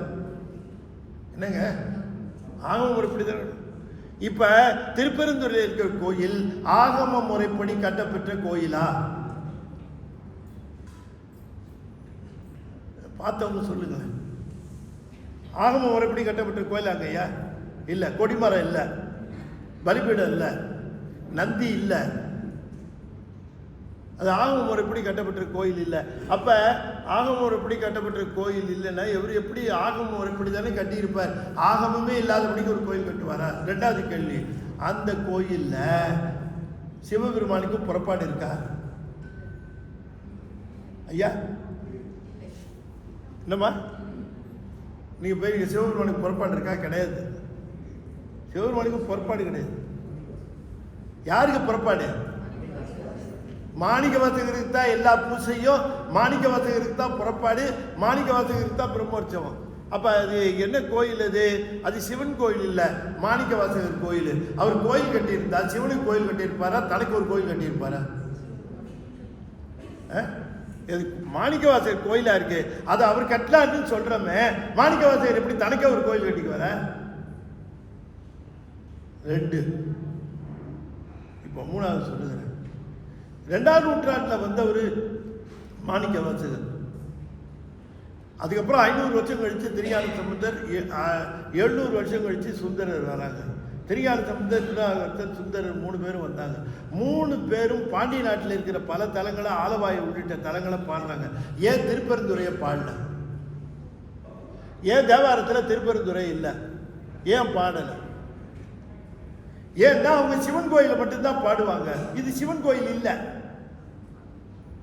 இது மணிவாசகர் கோயில், அதனால பாட மாட்டாங்க. அப்ப அந்த மணிவாசகர் இந்த கோயிலை கட்டி இருக்கிறதுக்கு வாய்ப்பு இல்லை. ஐயா அவசரப்படுறீங்க.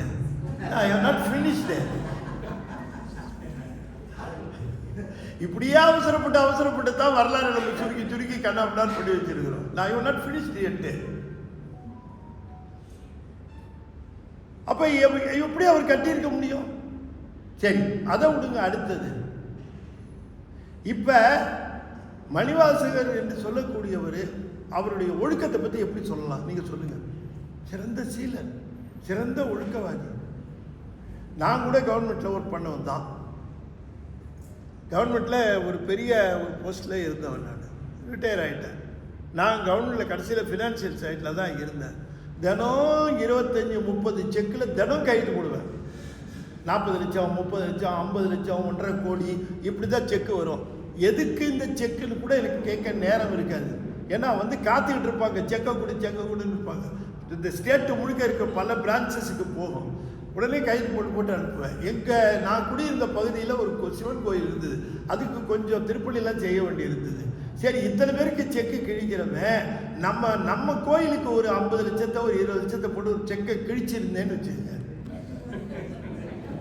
என் சீட்டு அன்னைக்கே கிழிச்சிருக்கும்.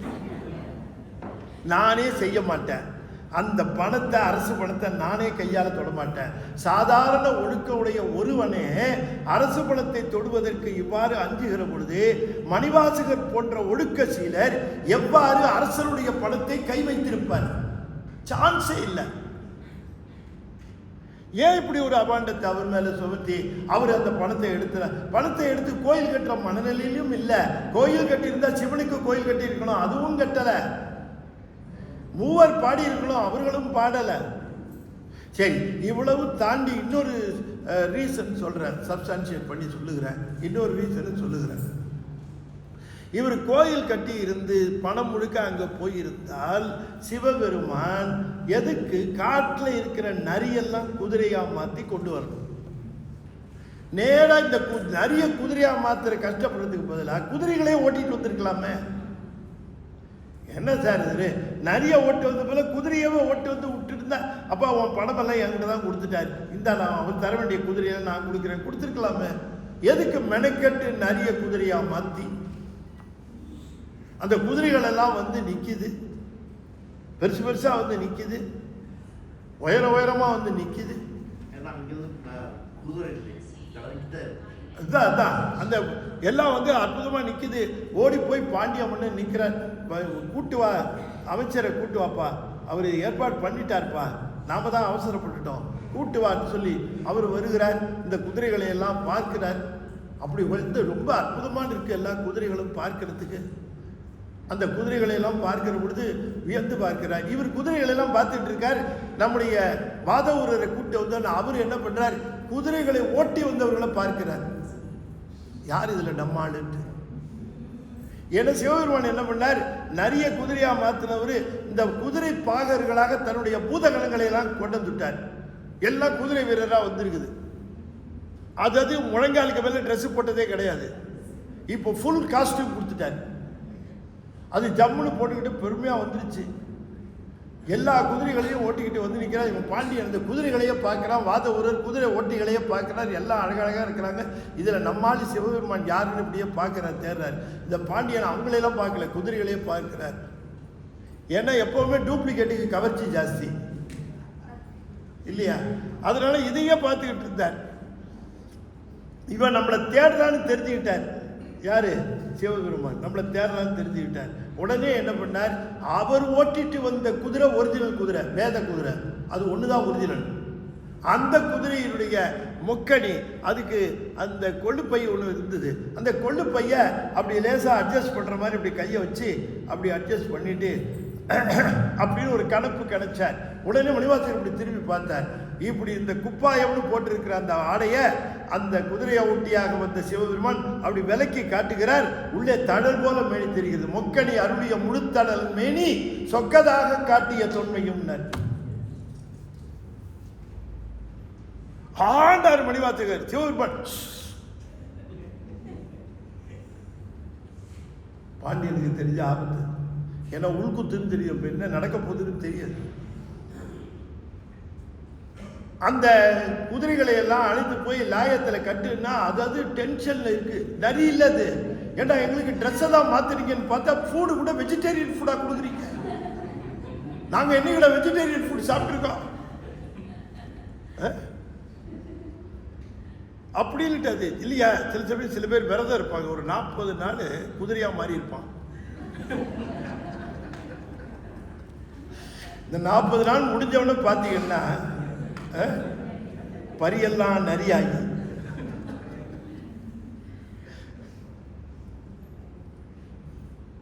இப்ப நான் கேட்கிறேன், பாண்டியன் என்ன தப்பு பண்ணான்? இந்த குதிரையெல்லாம் ராத்திரி நரியாகி இருக்கிற குதிரைகளை எல்லாம் கடிச்சு கொதறிட்டு போயிடுச்சு. பாண்டியன் என்ன தப்பு பண்ணான்? அவன் பணத்தை அவன் கேட்கிறான், எதுக்கு அவனை தண்டிக்கணும் அப்படின்னு கேட்டால் அப்பதான் நல்லா தெளிவா தெரிகிறது, அரசனுடைய பணம் சிவபெருமானுக்கு போகல. போயிருந்தா அவனுக்கு கொடுத்துருப்பாரு. அவன் கோயிலே வரல. கோயில் கட்டி இருந்தால் மணிவாசகரை கூப்பிட்டு பணம் எங்க போச்சுன்னு கேட்டிருக்கவே மாட்டாங்க பாண்டியன்.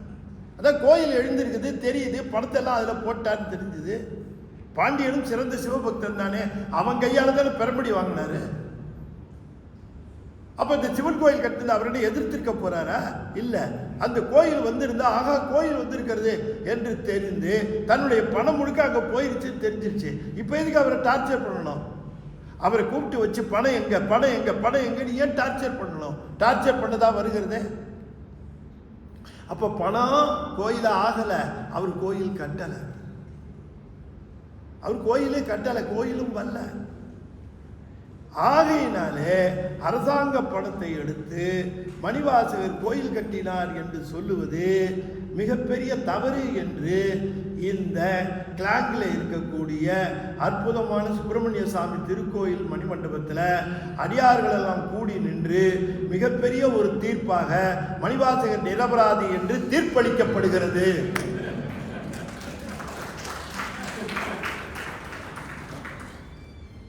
நான் போற இடத்துல எல்லாம் இந்த தீர்மானம் ஜட்ஜ்மெண்ட் சொல்லிட்டு இருக்கிறேன். பல இடங்கள்ல இன்னைக்கு நேற்று இரவு கொழும்புல இருந்து எனக்கு இது இலங்கையிலிருந்து எனக்கு ஒரு போனு. அங்க மணிவாசகர் அரமனைன்னு திருவாசகர் அரமனை திருவாசகமா அங்கிருந்து பேசினாங்க. அப்ப அவர்கள் சொன்னார்கள், இந்த வரலாற்று முறையை நாங்கள் கேட்டோம், உண்மையிலேயே இப்படித்தான் இருந்திருக்க வேண்டும், இதுதான் முறை, இந்த வரிசையில் தான் இருந்திருக்க வேண்டும், அதை நாங்கள் முழுமையாக ஏற்றுக்கொள்கிறோம், ஐயா வந்து இங்கே பேச வேண்டும் எங்களுக்கு என்று அவர்கள் விண்ணப்பித்தார்கள். நேற்று இரவு வந்து காலம் சிலோன்ல இருந்து. அப்ப இந்த அடிப்படையாக பார்க்கிற பொழுது மணிவாசக பெருமான் இறைவனையே நோக்கி இருக்கக்கூடிய அந்த பேருநிலை. அப்ப இந்த மாதிரி அந்த குதிரைகள் வந்து போன உடனேயே பாண்டியன் கோபமுற்று மணிவாசகரை தண்டிக்க ஆரம்பிக்கிறான். யார் வந்தது யாரு? இரவு நேரத்திலே அத்தனை குதிரைகளும் நரிகளாகிவிட்டனவே, எப்படி ஆயிற்று? வந்தவன் யார்? மணிவாசகர் விசாரியுங்கள், கடுமையாக விசாரிக்கிறாங்க. வந்தது யார் யார் கேட்கிறாங்க. அவருக்கு என்ன தெரியும்? எங்க சிவபெருமான் தாங்க வந்தாரு. மணிவாசகரே, இதுவரைக்கும் நீங்கள் செய்த தவறை நாங்கள் பொறுத்து கொண்டு இருக்கிறோம், இப்பொழுதும் இனிமேலும் பொறுத்து கொள்ள முடியாது. சிவபெருமான் வந்தான் என்று சொல்லி இப்படி ஒரு திருட்டு தளத்தை சிவபெருமான் செய்வாரா? திரு ஆலவாயிலே இப்படி ஒரு செயலை அவர் செய்வாரா? இல்லப்பா, நிஜமா சொல்ற, சிவபெருமான் தான் வந்தாரு, என்கிட்ட இப்படி விலைக்கு காட்டுட்டாரு. யார் நம்புவா? நம்பல. கடுமையான தண்டனை. வைகை ஆற்றை கரையில கொண்டு போய் நிக்க வச்சு செங்கலை தூக்கி தலையில வையிட்டார், சுடு மணல்ல முட்டிக்கால் போட்டு. அப்பதான் பெருமான் கூலியாளாக வந்தார் இல்லையா? மண் சுமந்து கூலி கொண்டு அக்கோவால் ஒத்துண்டு எழுதுறாரு, பதிவு பண்ணுகிறார். அப்ப அவர் அங்க ஆலவாயில இருக்கும் போது நிகழ்ந்தது, அப்பதானே பதிவு பண்ணுகிறார்.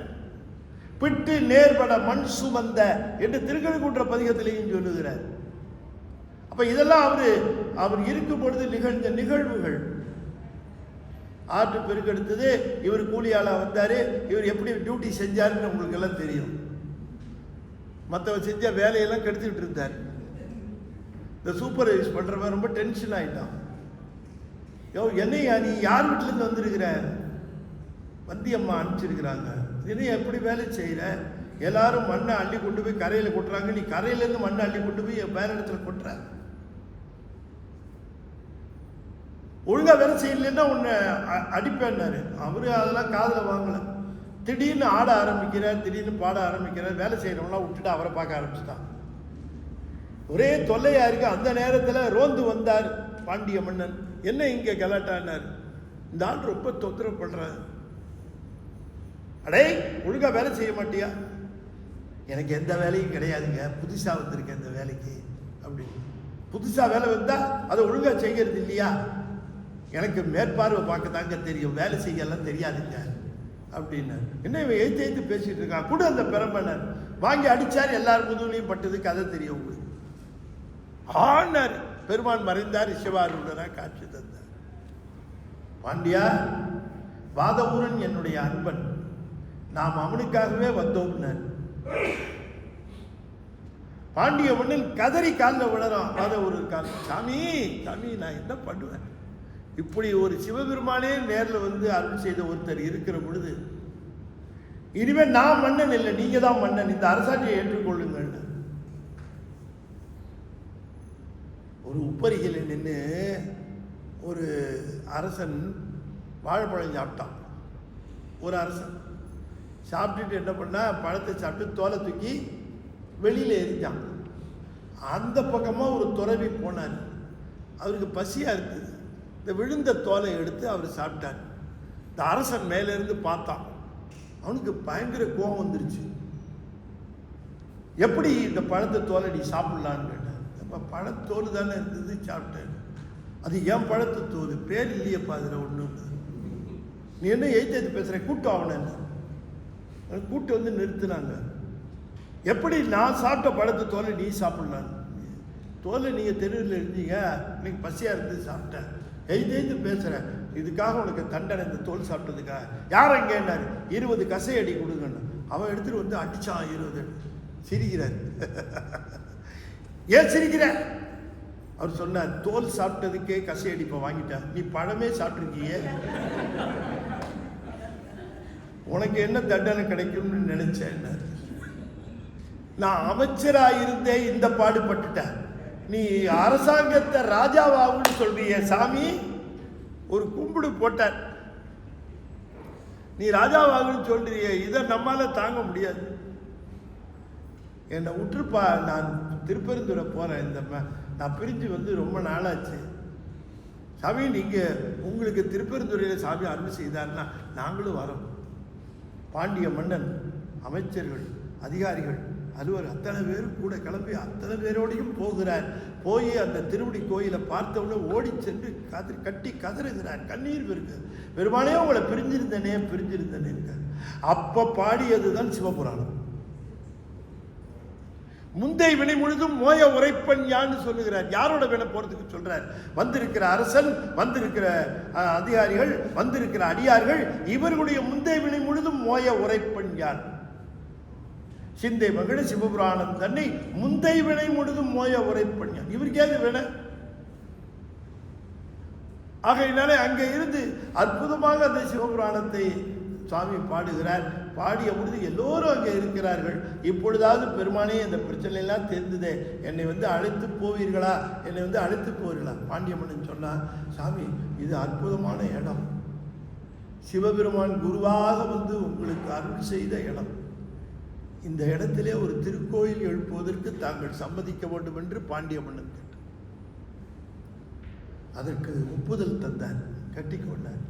அப்போ அவன் கட்ட ஆரம்பிக்கும் போது மனசில் என்ன நினைக்கிறான், சிவனுக்கு எத்தனையோ கோயில் இருக்கலாம், ஆனால் மணிவாசகர் போன்ற ஒரு அடியாருக்கு கோயில் கட்டுவது தான் சிவன் கோயிலை கட்டுவதை விட சிறப்பு என்று கருதி மணிவாசகருக்கு கோயில் கட்டினான் பாண்டிய மன்னர்.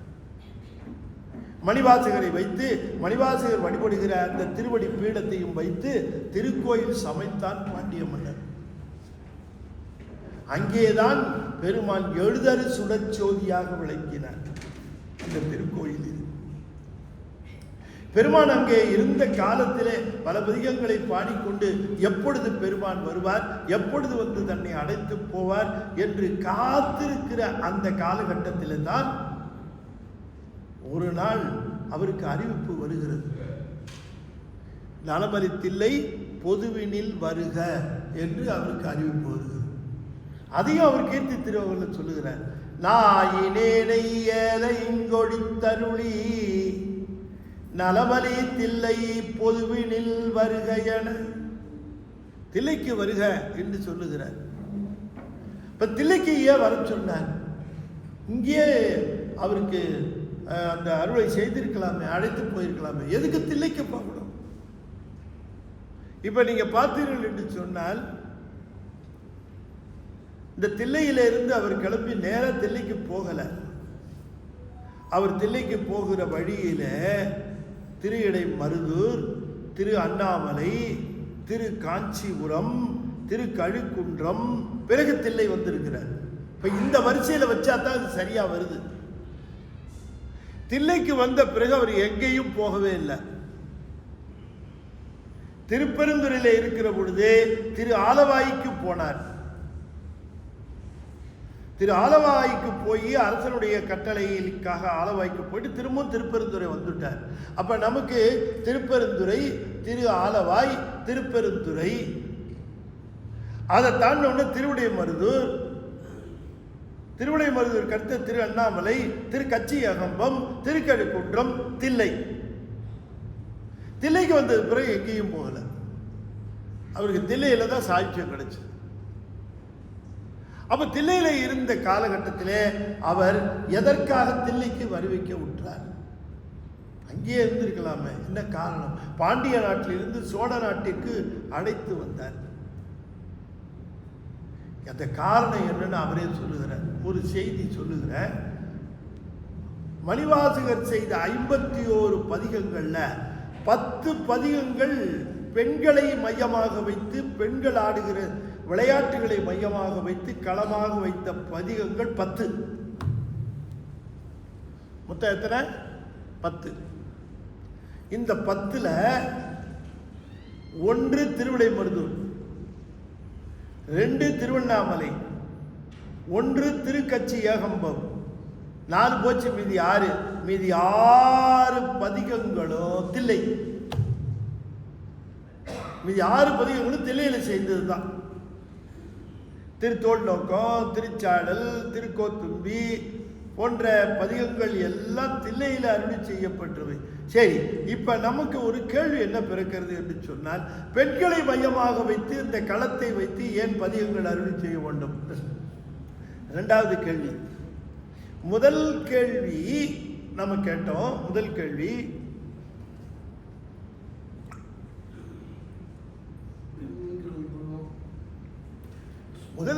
நம்ம என்ன கேட்டோம் அப்படின்னு கேட்டா, ஏன் தில்லைக்கு வர சொன்னார் அப்படின்னு அந்த ஃபர்ஸ்ட் கொஸ்டின் கேட்டோம். இரண்டாவது கேள்வி என்ன கேட்கிறோம்? இந்த பெண்களை மையமாக வச்சு பாடினருடைய நோக்கம் என்ன அப்படின்னு கேட்கிறோம். இதனுடைய அடிப்படையை நாம் சிந்தித்து பார்க்கிற பொழுது அப்பொழுதுதான் மணிவாசகருடைய வரலாறும் வருவிக்க விட்ட செய்தியும் நமக்கு தெரிகிறது. அதாவது மணிவாசகருடைய காலம் 2ஆம் நூற்றாண்டு என்று சொல்லுகிற பொழுது அந்த 2ஆம் நூற்றாண்டு பௌத்த மதம் இங்கே வேரூன்ற ஆரம்பித்திருந்தது. பௌத்த சமயம் வேரூன்ற ஆரம்பித்திருந்தது.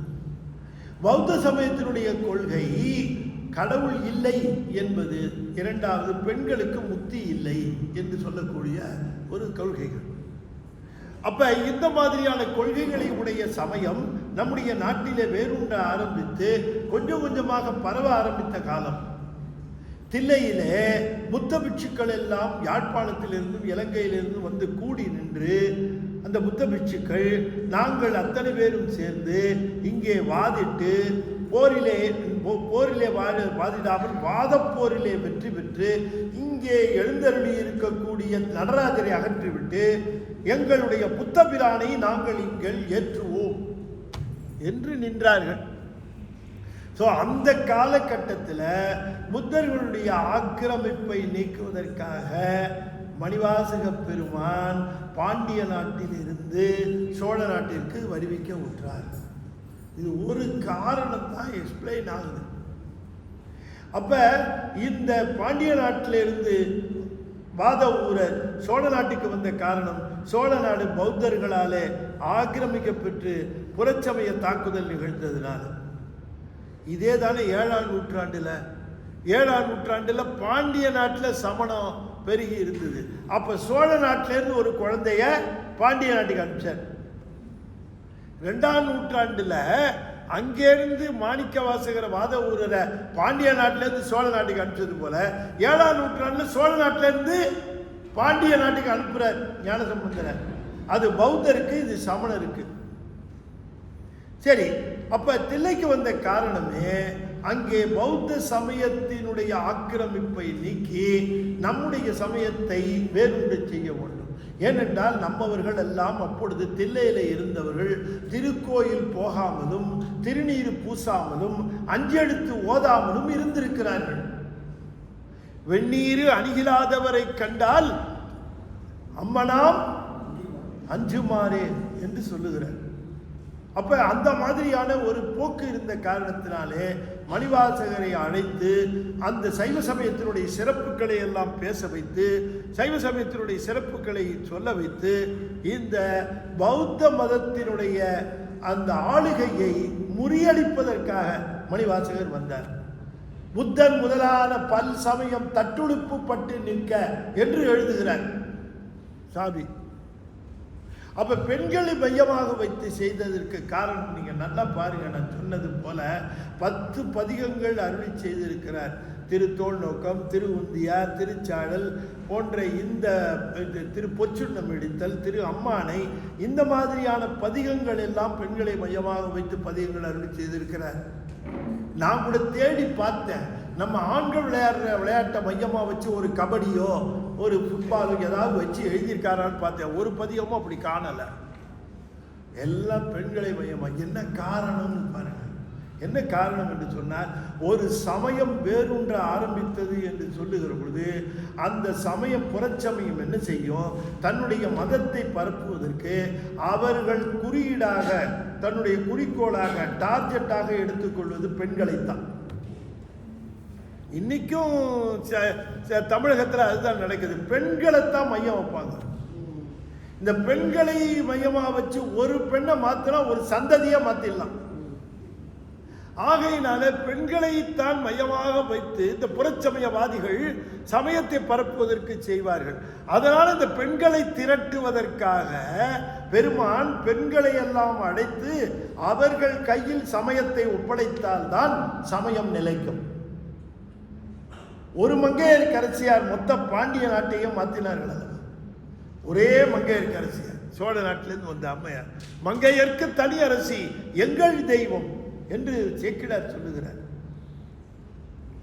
அதனால இந்த பெண்களை மையமாக வைத்த பாடல்களை அருள் செய்கிறார். இப்போ நான் ஒரு பாட்டு நீங்க சொல்லுங்க. மணிவாசகர் அருள் செய்திருக்கிறார். திருவம்பாவையை அருள் செய்திருக்கிறார். திருவம்பாவையும் அவருடைய வாழ்க்கை வரலாறுக்கும் என்ன ரெஃபரன்ஸ்? ஐயா மயில்வாணன் ஐயா, நீங்க உங்க கருத்தை சொல்லலாம், தப்பு இல்லை. திருவம்பாவை தெரியும், திருவம்பாவை பாடினார்.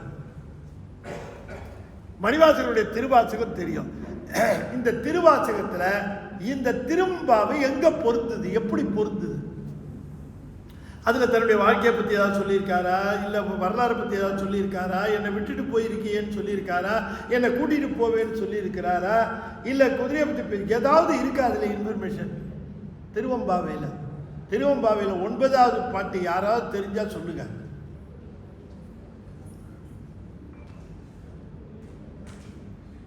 திருவம்பாவையில் யாராவது சொன்னீங்கன்னா பரிசு தருவேன். அப்படியெல்லாம் சொல்லியாவது பார்க்கலாம். 9வது பாட்டு யாராவது எழுந்துச்சுன்னு சொல்லுங்க. மா, உங்களை நம்பிதாமா சமயமே இருக்குன்னு யாராவது ஒரு பெண்மணி எழுந்திருச்சு 9வது பாட்டை எடுத்து திருவம்பாவையில் சொல்லுங்க.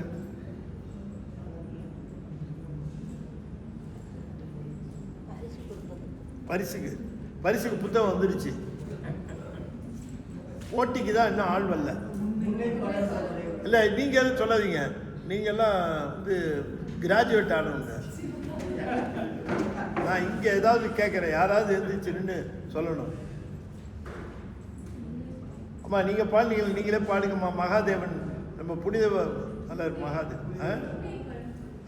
என்னம்மா கேள்வி கேட்குறீங்க? பாடுங்கன்னு சொன்னா அதுவா சார்? நீங்களே பாடிடுங்களேன், அப்படி பாடுங்க நீங்க. நீங்கள் தான் பாடுனீங்க, பாடுங்கம்மா. புத்தகம் இல்லையா கையில்? வேணுமா? சரி, புத்தகம் இருந்தால் கொடுங்க அவங்களுக்கு. வாங்க, நான் தரேன்.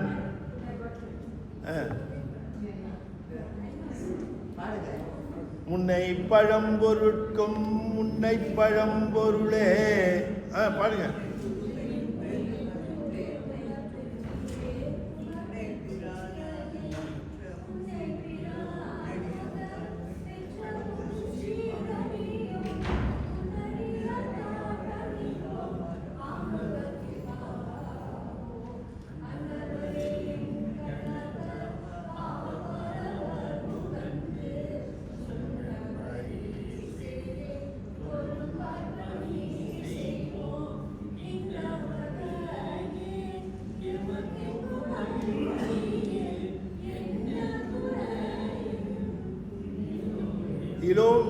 ஏலோரெம்பாவாய்.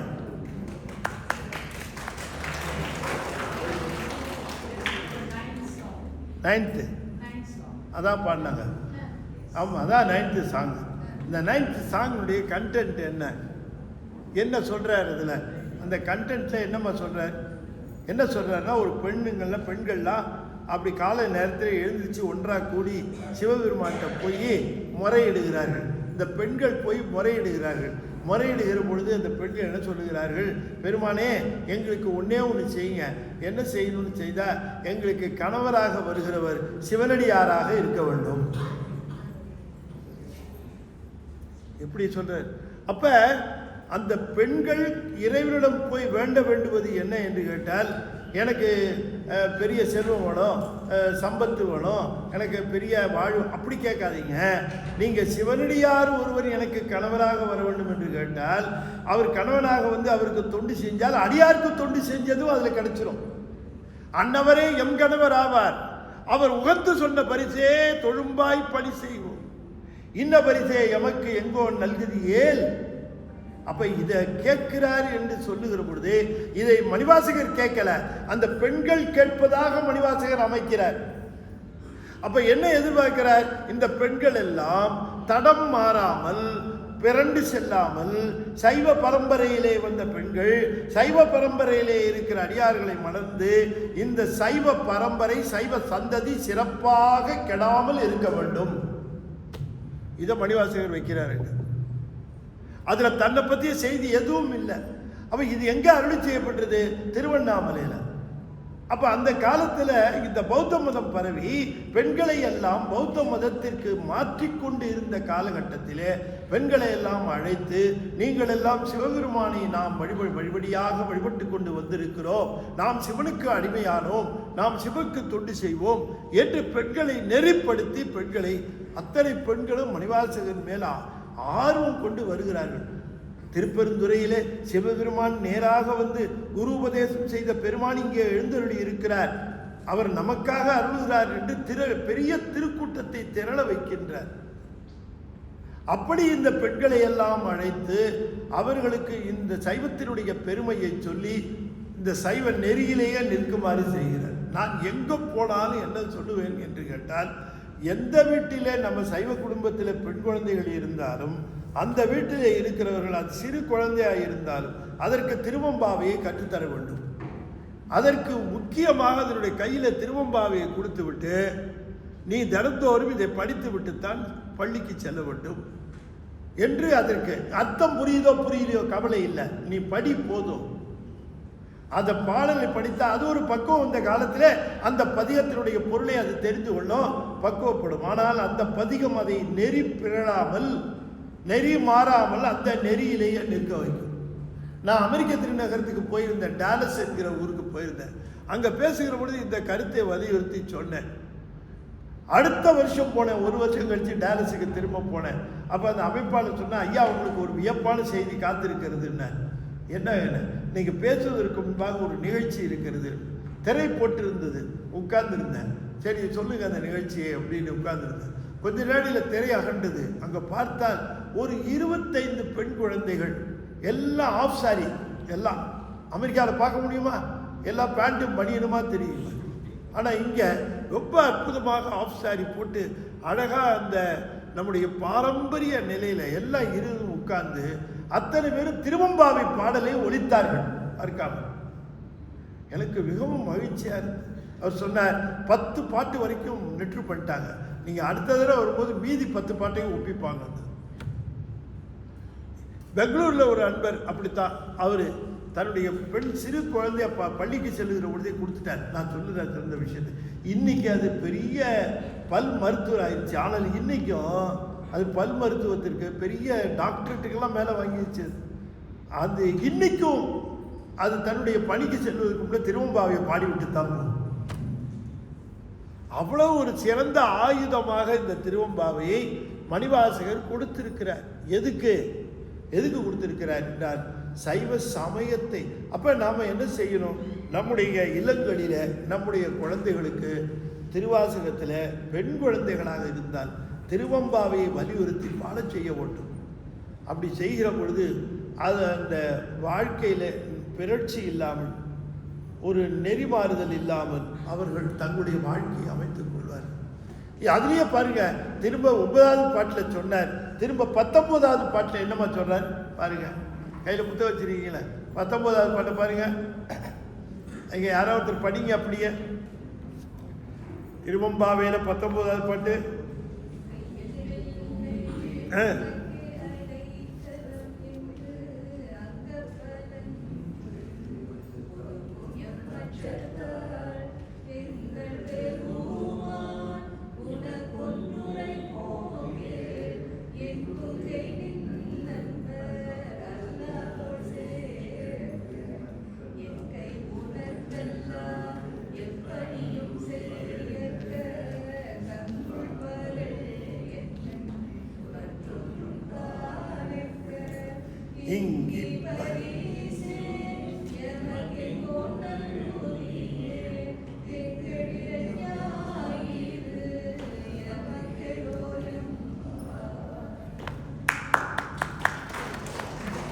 வாங்க, அந்த புத்தகம் பரிசு வாங்கிக்கோங்க. வாங்க வாங்க, சரியா ரொம்ப அற்புதமாக பாடினீங்க. நீங்களும் வாங்கம்மா, கை தட்டுங்க.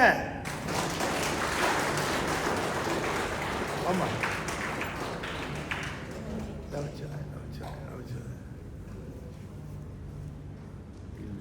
ஆகையினால இந்த 19வது பாட்டிலையும் அதே கருத்தை வலியுறுத்துற. பெண்கள் சைவத்தில் இருக்கிற பையனைத்தான் திருமணம் செய்து கொள்ள வேண்டும். சைவ நெறியில் இருக்கிற பையனை என்னங்க அப்படின்னு பார்த்தால் இதில் அடிப்படை என்ன என்றால், அந்த மதமாற்றம் என்பது அந்த காலத்து எப்பவுமே எல்லாருக்கும் இந்த சைவத்து மேலே தான் கண்ணு. எப்பவும் இந்த சைவத்து மேலே தான் கண்ணு. எந்த மதத்துக்காரன் வந்தாலும் இந்த சைவத்து மேலே கண்ணு. ஏன்னா அவன் தான் எழுச்சவாயன். அந்த நிலையிலே நாம் அதை உணர்ந்து நாம் ஒற்றி நின்று நம்முடைய நெறியை காக்க வேண்டியது நம்முடைய கடமை. அதையும் மணிவாசகர் வற்புறுத்தி இருக்கிறார் என்று சொல்லி, இந்த பெருமான் எழுதரு சுடற்சோதியாக இங்கே பெருமான் திருப்பெருந்துறையிலே எழுந்தருளி மணிவாசகரை தன்னுடைய சிறந்த ஒரு தொண்டனாக நியமித்து இந்த மண்ணுலகிலே திருவாசகம் தரச் செய்து, அதோடு மட்டுமல்லாமல் புறச்சமய தாக்குதல்களிலிருந்து நம்மை விடுவிக்கும் அற்புதமான பதிகங்களையும் நமக்கு தந்து, அந்த காலகட்டத்திலே பௌத்த சமயம் பரவி இருந்ததை தடுத்து அதனை மாற்றி சைவ சமயமே ஓங்குமாறு செய்த பெரும் புகழ் உடையவர் நம்முடைய மணிவாசக பெருமான். அவர் தந்த திருவாசகம் நமக்கு ஞான அனுபவத்தை வழங்குவது. எவ்வப்பொழுதெல்லாம் நமக்கு உள்ளமானது ஒரு சோர்வு அடைகிறதோ அவ்வப்பொழுதெல்லாம் அதற்கு உற்சாகம் ஊட்டுவதற்குரிய சிறந்த சாதனம் திருவாசகமே. ஒரு திருவாசகத்தை எடுத்து ஒரு பாடலையோ ஒரு பதிகத்தையோ நாம் உள்ளம் ஒன்றி கனிந்து அதை பாடினால் நம்முடன் சிவபெருமான் உரையாடுவார், நாம் அவரோடு உரையாடலாம். அப்படி அற்புதமாக ஒரு திருவாசகம் நமக்கு கிடைத்திருக்கிறது. இந்த திருவாசகத்திற்காக மணிவாசகருடைய குருபூசை என்று இங்கே அற்புதமாக நம்முடைய கிளாங்கு பாலகிருஷ்ணன் ஐயா அவர்கள் இந்த சிறப்பாக நம்முடைய திருக்கோயிலை சார்ந்து நின்று இந்த திருக்கோயில் ஏற்பாடு செய்திருக்கிறார்கள். தலைவர் அவர்கள் ரொம்ப அற்புதமாக இது தாங்கள் என்ன எனக்கு சொல்லலை. தாங்கள் சந்திரனா? சமயப்பிரிவு தலைவர் தானே. சமயப்பிரிவு தலைவர்னு சொல்லிடுங்கிறார். கோயில் தலைவர் சமயப்பிரிவு தலைவராக இருக்கிறார். அவர் சிறப்பாக இந்த நிகழ்ச்சியை இந்த திருக்கோயிலார் ஏற்பாடு செய்திருக்கிறார்கள். எனவே இந்த திருக்கோயில் தலைவர் அவர்களுக்கும் திருக்கோயில் அமைப்பாளர்கள் அத்தனை பேருக்கும், குறிப்பாக எங்களுடைய சமயப்பிரிவு தலைவர் அவர்களுக்கும் அம்மையார் அவர்களுக்கும் இங்கே இருக்கிற அத்தனை பேருக்கும் என்னுடைய மனமார்ந்த வாழ்த்துக்களை தெரிவித்துக் கொண்டு, சிறப்பாக பலரும் வருகை புரிந்திருக்கிறீர்கள். உங்கள் அத்தனை பேருக்கும் என்னுடைய மனமார்ந்த வாழ்த்துக்களை தெரிவித்துக் கொண்டு, வந்திருக்கிறவர்களுக்கு எல்லாம் மணிவாசகருடைய குருவர்களும் ஆடல் வல்லாளனுடைய திருவருளும் உங்களுக்கு நிறைந்து வழங்கும். நீங்கள் இப்பொழுது செய்தது தவம். தவம் செய்கிறது தான் கஷ்டம், அவன் செய்கிறது ரொம்ப ஈஸி. டிவிக்கு முன்னாடி உட்கார்ந்தாலே போதும், அவன் தான் வாழ்க்கை.